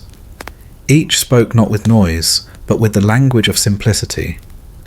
Each showed that death could be met not only with defiance or fear, but with silence as steady as the tide, as final as the closing of a door. The candle burns low. The plate sits empty but for bones. Silence lingers, deep and unmoving. The condemned breathes once more, then again, then prepares for what waits beyond. And history, leaning close, records not the taste of fish, but the silence that came with it. From the quiet bones of a fish left in candlelight, the story drifts onwards, as if carried by a current of time into another chamber, another table, another meal where death leaned close. This time, the table does not belong to a prisoner in rags or a monk bound in austerity. It belongs to a man of rank, dressed in silks, seated beneath a ceiling carved with patterns of vines and leaves. Servants move around him with practiced precision. A silver platter is carried in, and on it rests not bread or meat, but fruit, ripe pears, their skins golden, touched with a blush of red. The pair had always carried an air of refinement in noble households. Unlike rough bread or salted fish, it spoke of orchards carefully tended, of gardeners who coaxed sweetness from the soil, of trade routes that brought grafted varieties from far-off lands. To eat a pear in such a chamber was to affirm status, delicate, fragrant, luxurious in its simplicity. Yet on this night, in this place, the pear bore another meaning. It had been prepared not only for nourishment, but for betrayal. The nobleman, unaware, lifts the pear with slow elegance. He studies its skin in the glow of candlelight, tracing its shape as though it were a treasure brought forth from nature itself. He cuts it carefully with a silver knife, each slice releasing a faint perfume. The flesh glistens, soft and pale. He brings it to his lips, tasting the sweetness as it dissolves on his tongue. To any other, it might have been the taste of life itself, fresh, gentle, clean. To him, it becomes the taste of death disguised. Poisons had long travelled through history, hidden in food and drink, but fruit lent itself to deception in ways that heavier dishes did not. A pear could be injected with tinctures, its juice mingled with powders, its delicate flesh carrying what the eye could not see. It was the perfect disguise, soft enough to absorb, fragrant enough to conceal, innocent enough to invite. The nobleman bites again, the sweetness clinging to his mouth, unaware that each swallow draws him closer to an ending crafted not by nature, but by human intent. The room around him is filled with silence, though not the silence of peace. It is a silence sharpened by the knowledge carried by those who served him. Some may have known, others may have suspected. Their hands folded, their eyes lowered.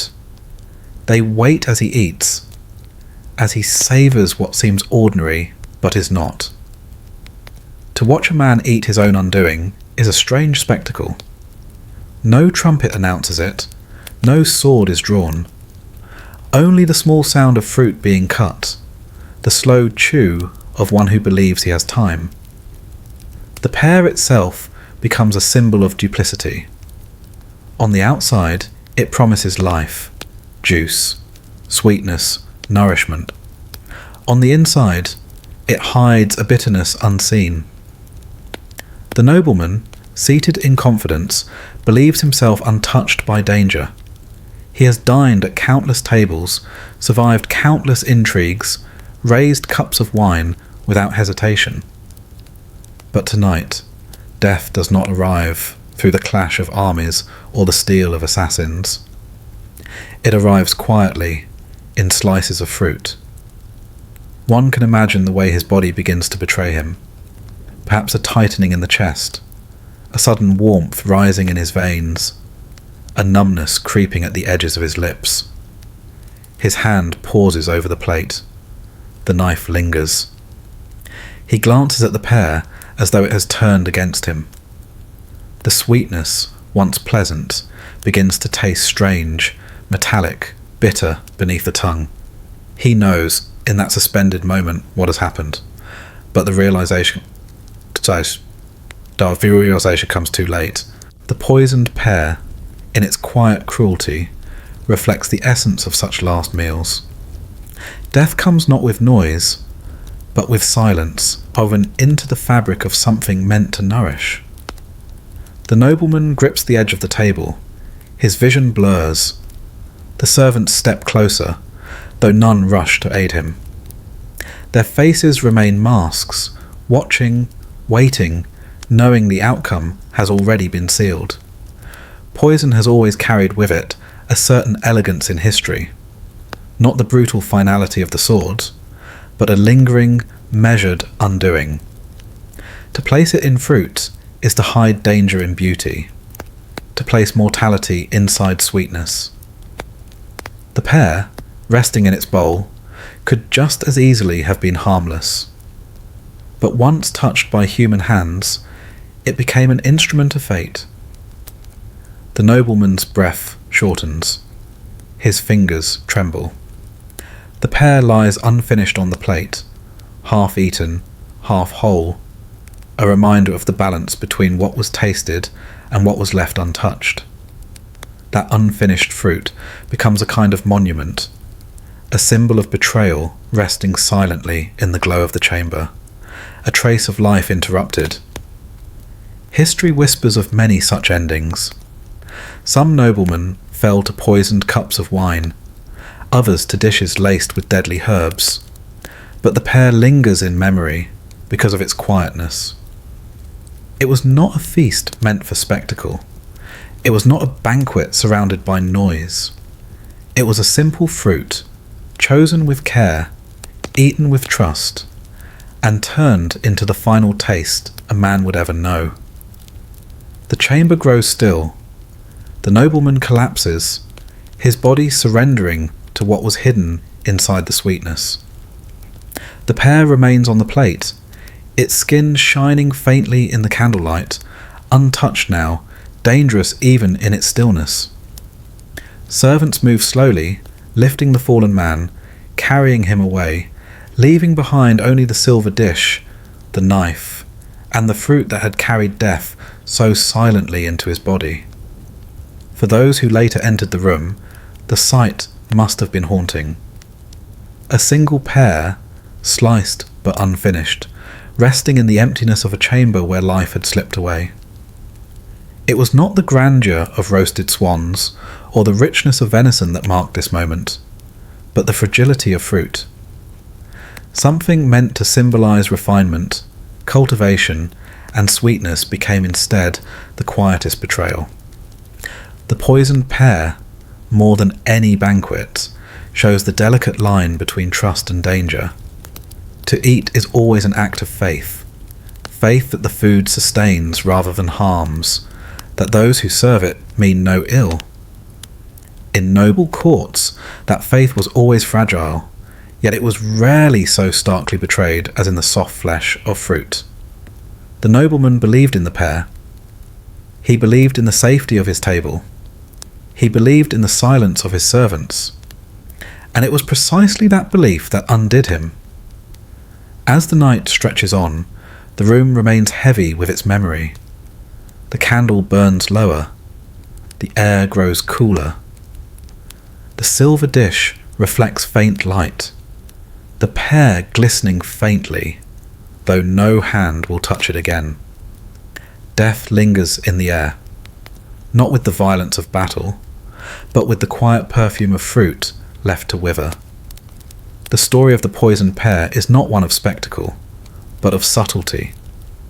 It reminds us that endings do not always arrive with noise. Sometimes they arrive in sweetness, in fragrance, in the small trust placed in the food before us. A nobleman once sat at his table, lifting a pear with the same ease he had lifted countless meals before. Yet this time, the pear became his undoing. The sweetness touched his tongue, the poison touched his veins, and silence touched the room. And so the poisoned pear takes its place among the last meals of history, not grand, not celebrated, but deadly all the same. A fruit eaten in trust turned into betrayal, a sweetness masking silence. A nobleman's final taste of the world, delivered not by steel or fire, but by the soft flesh of a pear. The chamber where the pear once glistened in candlelight fades, its fragrance dissolving into memory. From there, the story walks beyond noble halls and carved ceilings, into the dust and grit of campfires, the smell of mud and iron, the rough laughter of men who will not live to see another dawn. Here, there is no silver platter, no jeweled goblet, no fruit polished to perfection. There is only a battered mug, heavy in the hand, filled with ale that foams at the lip and smells faintly of earth and smoke. It is not the drink of kings, nor the indulgence of nobles. It is the last comfort of a soldier who will not be remembered. The forgotten soldier does not sit at a carved oak table. He sits on a rough bench, or perhaps on bare ground, his cloak pulled tight around him. His boots are worn thin, caked with mud. His body carries bruises from battles fought for causes he barely recalls, wounds stitched crudely by untrained hands. His face is ordinary, unremarkable, the kind of face that fades from memory even as one looks at it. Yet tonight, like so many before him, he is granted a final drink. A mug of ale, brought not by servants but by comrades, passed across rough hands, shared with weary silence. Ale had long been the drink of soldiers. It warmed the body after long marches, dulled the edge of pain, gave courage before the clash of swords. It was simple, accessible, brewed from barley, water, and yeast, flavoured with whatever herbs could be found. For the forgotten soldier, it was not luxury but necessity, a steady companion through hardship. And now, as death draws near, it becomes his last taste of the world. He lifts the mug slowly, as though the weight of it carries more than liquid. Foam clings to the rim. The smell of grain rises faintly.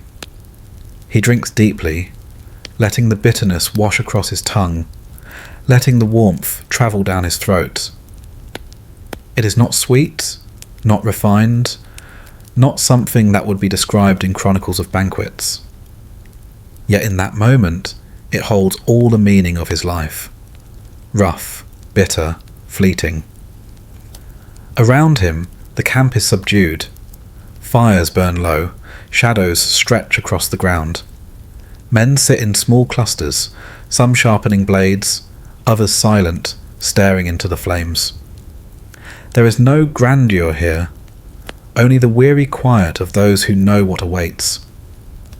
The soldier drinks again, not to celebrate, not to indulge, but to anchor himself. The ale reminds him he is still alive, still breathing, still present, even as the horizon darkens with inevitability. No one records his name. He will not be remembered in songs, nor carved in stone. He is one among countless others, a figure swallowed by the vastness of wars that stretch beyond his control.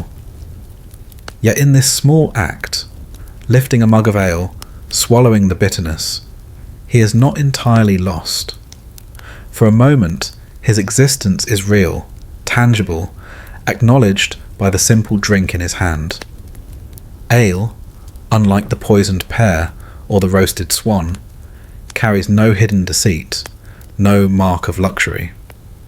Its danger lies not in treachery, but in its simplicity. It is the drink of those who lived in the margins, those who bled and died without record, and perhaps that is what gives it weight. To raise a mug before death is to accept one's place in silence, to find comfort not in splendour, but in the most ordinary of things. One can imagine the way the ale tasted to him. Bitter, perhaps sour, carrying the earthiness of poorly stored grain. The rim of the mug rough against his lips. The liquid lukewarm, not refreshing, yet enough to soften the edge of fear. Each swallow becomes a step, not toward survival, but toward surrender. The soldier does not ask for more. He does not demand feasts, nor sweets, nor the luxuries reserved for men of higher station. He drinks what is given, nods faintly, and sets the mug down beside him. The firelight flickers across his face, casting shadows that soften the lines of exhaustion. Around him, the murmur of men fades into quiet. The air grows still, heavy, as though the world itself waits for his final moment. There is something profoundly human in this simplicity. While kings and nobles met their ends with poisoned banquets or extravagant spreads, the forgotten soldier met his with ale. No deception, no spectacle, just the steady bitterness of a drink that had accompanied him through life. It was the drink of beginnings, shared when he first marched away from home. It was the drink of fellowship, clinked between hands after surviving another battle. And it was the drink of endings, raised quietly before the silence that would claim him. The mug sits empty now, its bottom stained with foam. The soldier breathes slowly, feeling the warmth of the ale in his chest, a fragile comfort against the cold that seeps ever closer. His comrades do not speak. They watch, perhaps with a trace of sorrow, perhaps with the same resignation that binds them all. They know their time will come, as his has. For now, they let him finish his drink in peace. In the long sweep of history, such moments rarely find their place in records. Chroniclers wrote of generals, of kings, of treaties and battles. They rarely paused to mention the nameless men who died with only a mug of ale for company. Yet these quiet deaths are as much a part of history as any banquet. They are the thread that binds the great stories together, the silent sacrifices that made the noise of empires possible.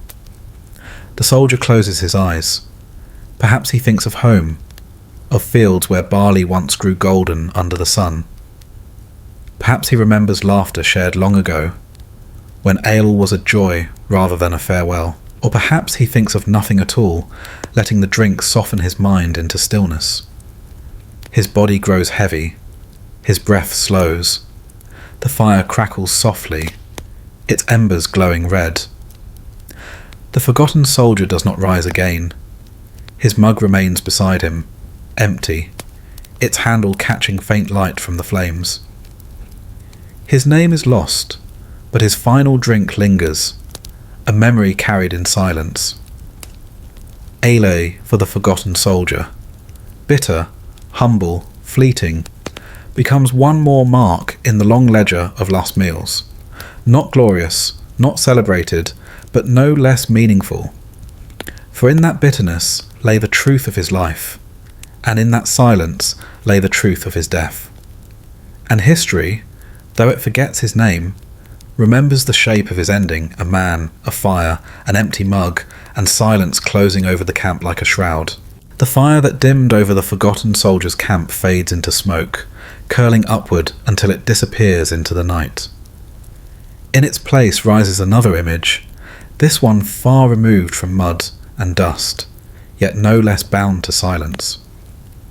A chamber, once resplendent, stands subdued. Curtains heavy with embroidered threads now seem to swallow the light rather than reflect it. Gilded mirrors hang on the walls, though they no longer dazzle with the brightness of jewels and gold. Here sits a queen, not on a throne, not before a court, but at a plain wooden table. Her crown has been taken, her silks exchanged for garments of mourning. Before her lies not a feast, not a banquet, but a few scattered crumbs of bread. It is a strange thing, the way power diminishes at the edge of death. A queen, once surrounded by courtiers, eager to bow, now eats in solitude.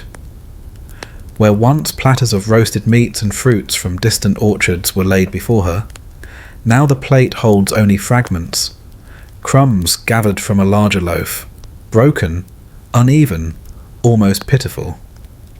Yet she takes them with slow hands, her fingers trembling faintly, as though each crumb is as precious as an entire feast once was. The crumbs of comfort she eats carry with them the weight of her story. For a queen, food had always been performance, a signal of wealth, of dominion, of unbroken order. To dine was to remind all who watched of her place above them. And yet, in her final hours, all of that ceremony falls away. What remains is simplicity. Bread, broken into small pieces, eaten alone in a quiet chamber. The grandeur has gone, but in its absence, something else emerges. The fragile dignity of survival, even if only for a few hours more. She lifts a crumb to her lips. It dissolves almost immediately, barely enough to fill her mouth. The taste is plain, unseasoned, without richness. Still, she chews slowly, letting the smallness of the meal occupy her entirely. For a queen accustomed to abundance, this plainness feels profound. Perhaps she remembers the banquets of her youth, tables groaning beneath roasted swans, towers of candied fruits, silver chalices filled with wine. Now those memories are distant, almost dreamlike, compared to the reality of dry crumbs on a wooden plate. The silence in the chamber deepens. No musicians play, no courtiers flatter, no servants rush with fresh dishes. Only a single guard stands in the shadows, his presence more a formality than protection. The queen lowers her eyes, her hands moving carefully to gather each fragment of bread, as though nothing should go to waste. there is something almost reverent in the gesture. Each crumb becomes a final offering, not to her power, not to her throne, but to her own fragile humanity. History is often fascinated by extravagance. Kings who died feasting, nobles betrayed at lavish banquets. Yet the Queen's crumbs remind us of the other truth, that death strips away indulgence, leaving only the barest trace of sustenance. A woman who once commanded armies, who signed decrees with a flourish, now finds her comfort in morsels so small they barely leave a trace on her lips. It is humbling. It is human.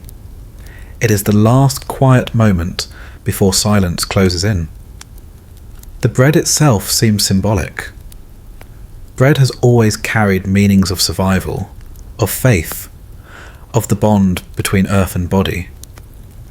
To eat bread at the end is to acknowledge the simplest form of life, grain ground, baked, shared. The Queen's crumbs, then, are not only food, but also a reflection of her fall. She, who once had everything, now holds only the most basic form of sustenance, reduced to fragments that barely cling together. Yet in those fragments lies comfort. One can imagine her thoughts as she eats. Perhaps she remembers the faces of those who betrayed her, the court that once cheered her, and then abandoned her. Perhaps she remembers her children, her lineage, her fleeting triumphs. Or perhaps she thinks of nothing at all, focusing only on the act of eating, letting the crumbs occupy her senses so that fear does not. The bread fills her mouth with dryness, yet it anchors her in the present, reminding her that she is still alive, if only for a little longer. Outside, the city waits. Crowds murmur in the streets, gossiping of her downfall, preparing to witness her final walk. But within these walls, time slows. The crumbs of comfort become her last act of defiance, her refusal to weep, her insistence on facing death, not with grandeur, but with quiet dignity. She eats slowly, methodically, as though stretching the moment into eternity. Each crumb prolongs her life by seconds, and she takes them with care, refusing to rush what may be the final meal she will ever know. The guard shifts slightly, his armour faintly clinking. The Queen looks up for only a moment, then lowers her gaze again. She does not ask for more food. She does not plead for mercy. She only continues to eat, her hands gathering the last fragments until none remain. When the plate is empty, she pushes it aside with gentle finality. The act is complete. There is something haunting in the emptiness that follows. The table is bare, the plate clean but for dust, the air heavy with stillness. The Queen sits quietly, her hands folded, her breathing steady. She has eaten her last meal, and it was not a feast, not a banquet, not even a loaf. It was crumbs, scattered, fragile, fleeting, and yet, in their smallness, they carried a kind of grace. History remembers her not for her banquets, not for her victories, but for this final image, a queen reduced to crumbs, sitting in silence, waiting for the footsteps that will come for her. The grandeur of her life fades into the background. What remains is this: a table, a plate, a few crumbs of bread, and the quiet figure of a woman who once ruled. The crumbs of comfort tell us something profound about endings. They remind us that death does not always arrive in splendour. Sometimes it arrives in fragments, in the smallest of meals, in the plainest of foods. And sometimes those very fragments carry more meaning than any golden feast could. The Queen's final meal was not meant to impress. It was meant to sustain her for a few last breaths, a few last thoughts, before silence claimed her. The chamber grows still.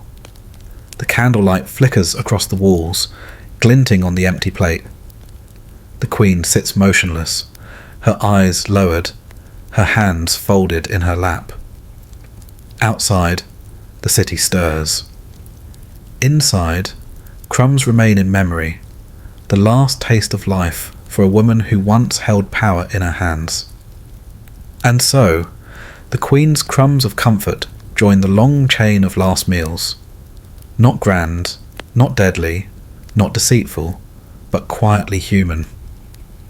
A reminder that in the end, even those who once sat on thrones may find their solace in something as small, as fragile, as fleeting as a crumb of bread. The faint hush of the Queen's chamber, with its empty plate and fading candlelight, lingers only a moment before dissolving into another kind of silence, heavier, more shadowed. Where her downfall was marked by sorrowful dignity, another figure waits in secrecy. A man whose life was shaped by the edge of steel and the weight of whispered names. His end, unlike hers, does not carry the mournful sympathy of crowds. Instead, it comes cloaked in suspicion, in fear, in a history that remembers him not as ruler or martyr, but as assassin. He sits in a narrow room where stone walls close tightly around him. The air is damp, carrying the faint chill of underground chambers where footsteps echo faintly above. A single lamp casts its glow across the table where his final meal has been placed. The guards who delivered it offered no words. They set the plate down and withdrew, leaving him alone with the supper prepared for a man who once thrived in shadows. On the plate rests meat, still warm, its juices dark against the trenches of coarse bread. A cup of wine, no more than half filled, stands beside it. Nothing lavish, nothing symbolic, yet in its plainness lies its weight. For a man who made his living through betrayal and blade, to eat in peace is a luxury never known in life. Now, it is given to him only because tomorrow he will not rise to use his hands again. He studies the plate for a long while before touching it. Perhaps he wonders if poison lingers in the cup, if the meat itself hides a hidden cruelty. But then, what difference would it make? Death is already waiting, certain and near. He lifts the bread first, tearing it slowly, methodically, his movements almost ritualistic. Each bite is taken with deliberate slowness, not out of reverence, but out of defiance. To savour the food is to prolong the moment, to remind himself that his life still belongs to him for these few hours. The assassin had never been known for indulgence. His life was not one of feasts, but of hunger sharpened by opportunity. He ate what was given when on the move, scraps stolen from kitchens, fruit taken under cover of night, dried rations shared among mercenaries. Food, to him, had always been fuel.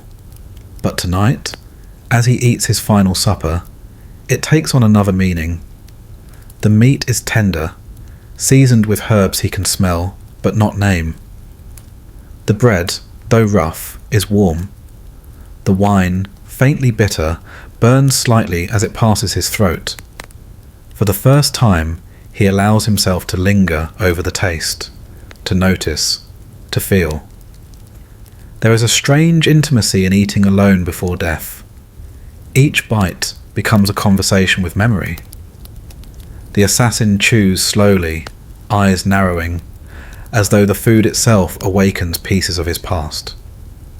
Perhaps the saltiness of the meat reminds him of the sea, of a time when his blade found its target on a harbour road. Perhaps the warmth of the bread draws him back to his childhood, to a bakery where he once lingered outside, hungering for what he could not afford. Perhaps the wine, bitter and sharp, calls forth the faces of those who paid him to end lives, their coin heavy in his hand. For a man whose history is marked by violence, the supper becomes a mirror. He eats not simply to sustain himself, but to reckon with the shape of his life. Every taste carries a memory, every swallow a reckoning. There is no one here to absolve him, no priest to speak of forgiveness, no family to comfort him. Only the food remains, and through it, a last fragile tether to the living world. The lamp flickers, shadows stretching across the stone. He eats in silence, but the quiet is not empty. Outside these walls, guards murmur, keys rattle, preparations are made for the morning. Yet in here, time feels suspended, as though the assassin's supper has created a small island apart from what is coming. Each bite prolongs the illusion that he still has choices left, that he still commands his own fate. When at last the plate is half empty, he sets down his knife and gazes at what remains. The bread, now torn into uneven pieces, looks ragged, almost symbolic of the life he led. Fragments taken from others, patched together, never whole. The meat glistens faintly, its edges cooling. He reaches for the wine, lifting the cup slowly, holding it in his hand as though weighing its meaning. In his mind, perhaps, he imagines the faces of those who fell by his blade, those who cried out in betrayal, those who never saw him coming. He drinks deeply, the wine staining his lips, its bitterness spreading through him. It is not celebration, not ritual, not remorse. It is simply a man acknowledging the weight of his story with one last swallow. The supper grows smaller. Bite by bite, the food disappears, until only the plate remains, smeared faintly with sauce, scattered with crumbs. He sits back in his chair, the cup empty beside him, the silence growing heavy once more. His hunger has been sated, but in its place comes another kind of fullness, not of body, but of inevitability. The assassin knows the end will come quickly, but in this moment he has taken what was offered, made it his own, and transformed it into a final act of living. There is something almost poetic in this. The man who lived by endings, by cutting short the lives of others, now facing his own with the same quiet certainty. His Last Supper is not remembered for extravagance or strangeness, but for its stillness, its simplicity, its unspoken reckoning. History whispers his name only in caution, rarely in sympathy. Yet even in that, there is humanity, for no matter the life lived, the final meal binds every figure together. King and prisoner, queen and soldier, monk and assassin, all brought to silence after one last taste. The lamp burns lower, its light thinning into shadow. The assassin does not move. His hands rest on the table, his eyes fixed on nothing, his breath steady. He has eaten. He has drunk. The supper is over, and so too, soon, will be his story. And in that quiet chamber, marked by stone and silence, the memory of his final supper remains, not as a tale of glory, not as a warning, but as a reminder that even those who walked in shadow found their ending in the simplest ritual of all. Bread, meat, wine, and the silence that follows. The supper of the assassin fades into memory, like a candle extinguished in still air, and yet the echo of his final bites leads us naturally to another table, one not set for a single man, but for many, where shadows stretched long and silence became heavier than the food itself. It is not a feast of laughter, nor of triumph, but of people gathered under the weight of knowledge, aware that the dishes before them may be the last they will ever touch. This banquet does not unfold in splendourous halls lined with gold and tapestry, though it bears the shape of a royal gathering. Instead, it takes place in a chamber lit unevenly by torches, where walls seem to lean inward, and the night outside presses against narrow windows. The table is long, wide enough to carry platters, yet even the abundance feels diminished, muted, as though the food itself were reluctant to appear. There are roasted birds, glistening under fading light, bowls of stewed vegetables, loaves of bread piled high but untouched, flagons of dark wine standing still. Yet for all its richness, there is little movement, little chatter. Around the tables sit men and women who share not friendship but fate. Some are rulers fallen from grace, stripped of crowns but given dignity for this final moment. Others are conspirators, traitors in the eyes of power, drawn together by their shared sentence.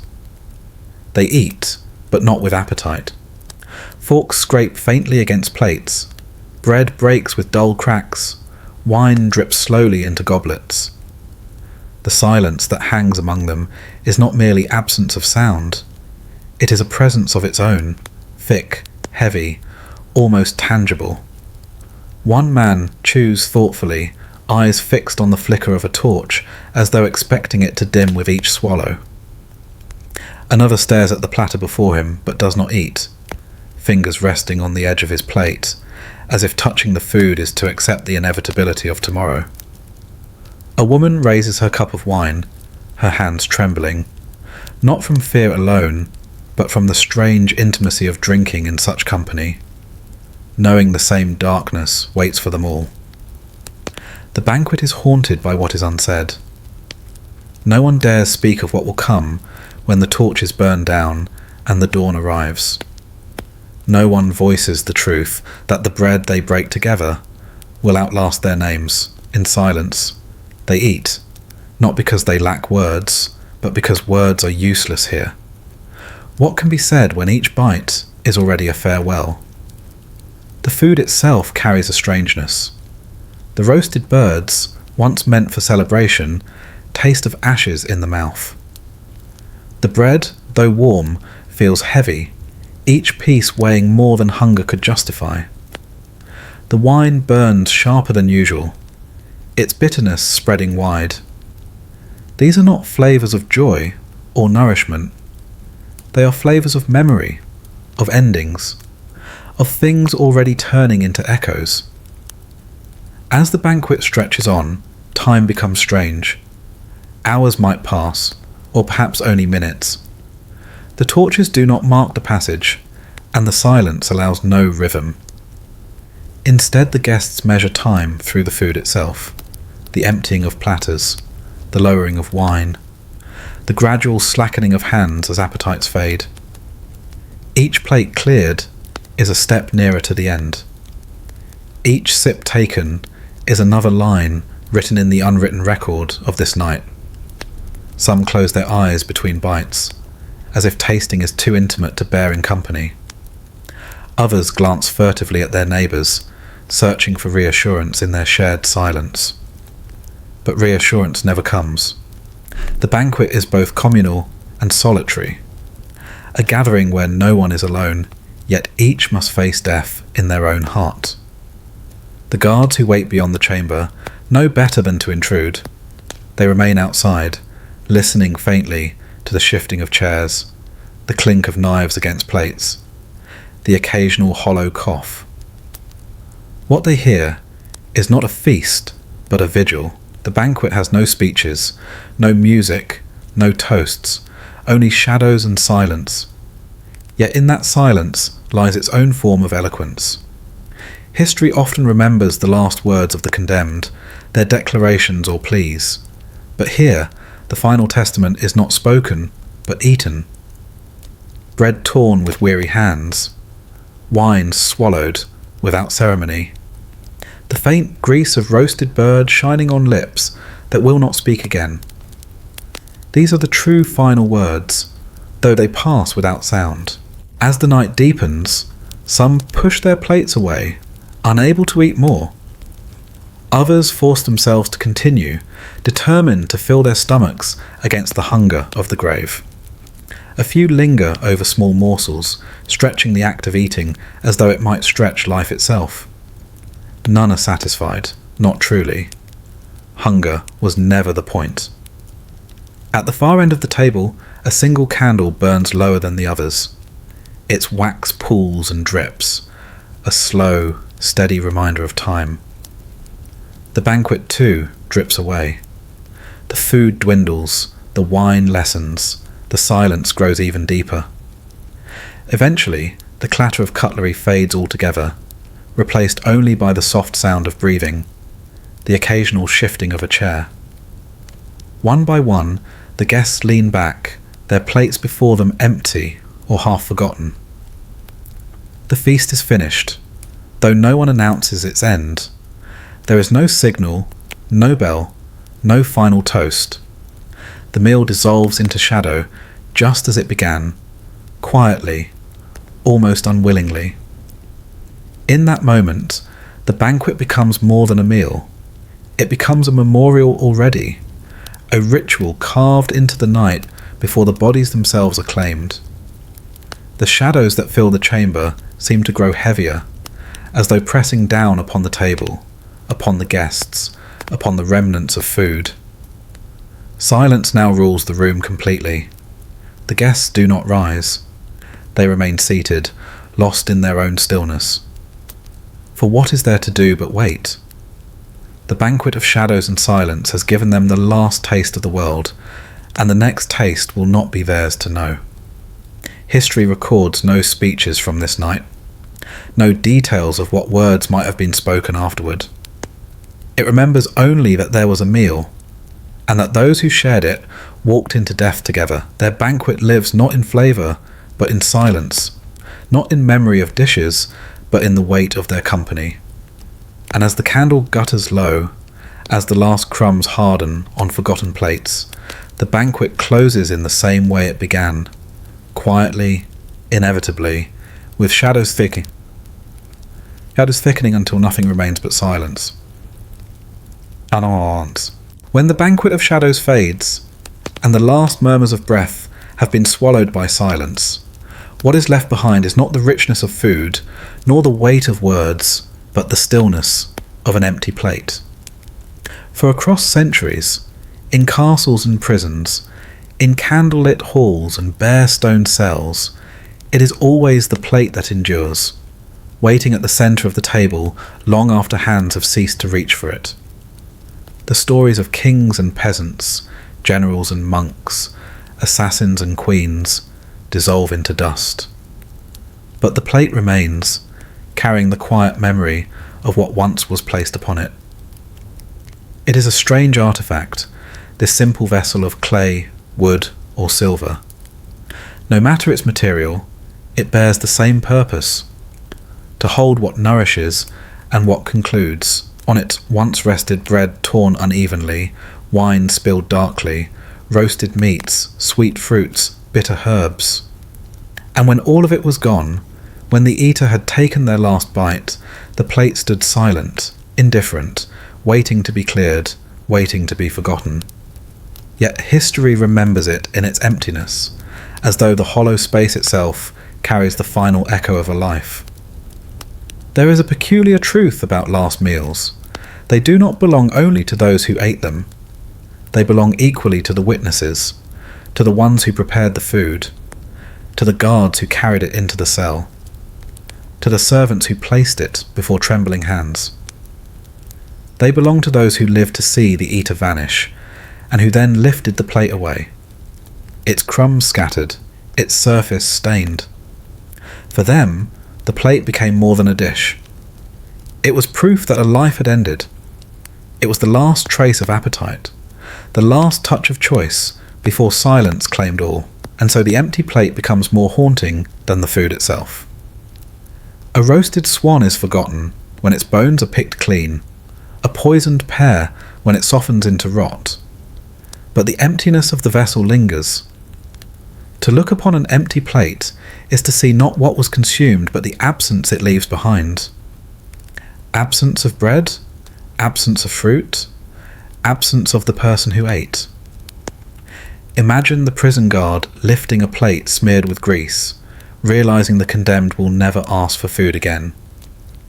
Imagine the servant wiping clean the silver charger that once held a king's feast, the monarch's body now laid cold in another chamber. Imagine the table of rebels, their banquet ended, their chairs left vacant as the plates remain untouched in the morning light. These silent vessels carry more weight than monuments, for they hold not grandeur, but finality. The empty plate is not a relic displayed in palaces or museums. It does not bear inscriptions or gilded borders. Its meaning comes only from its vacancy, from the story that ends where appetite once lived.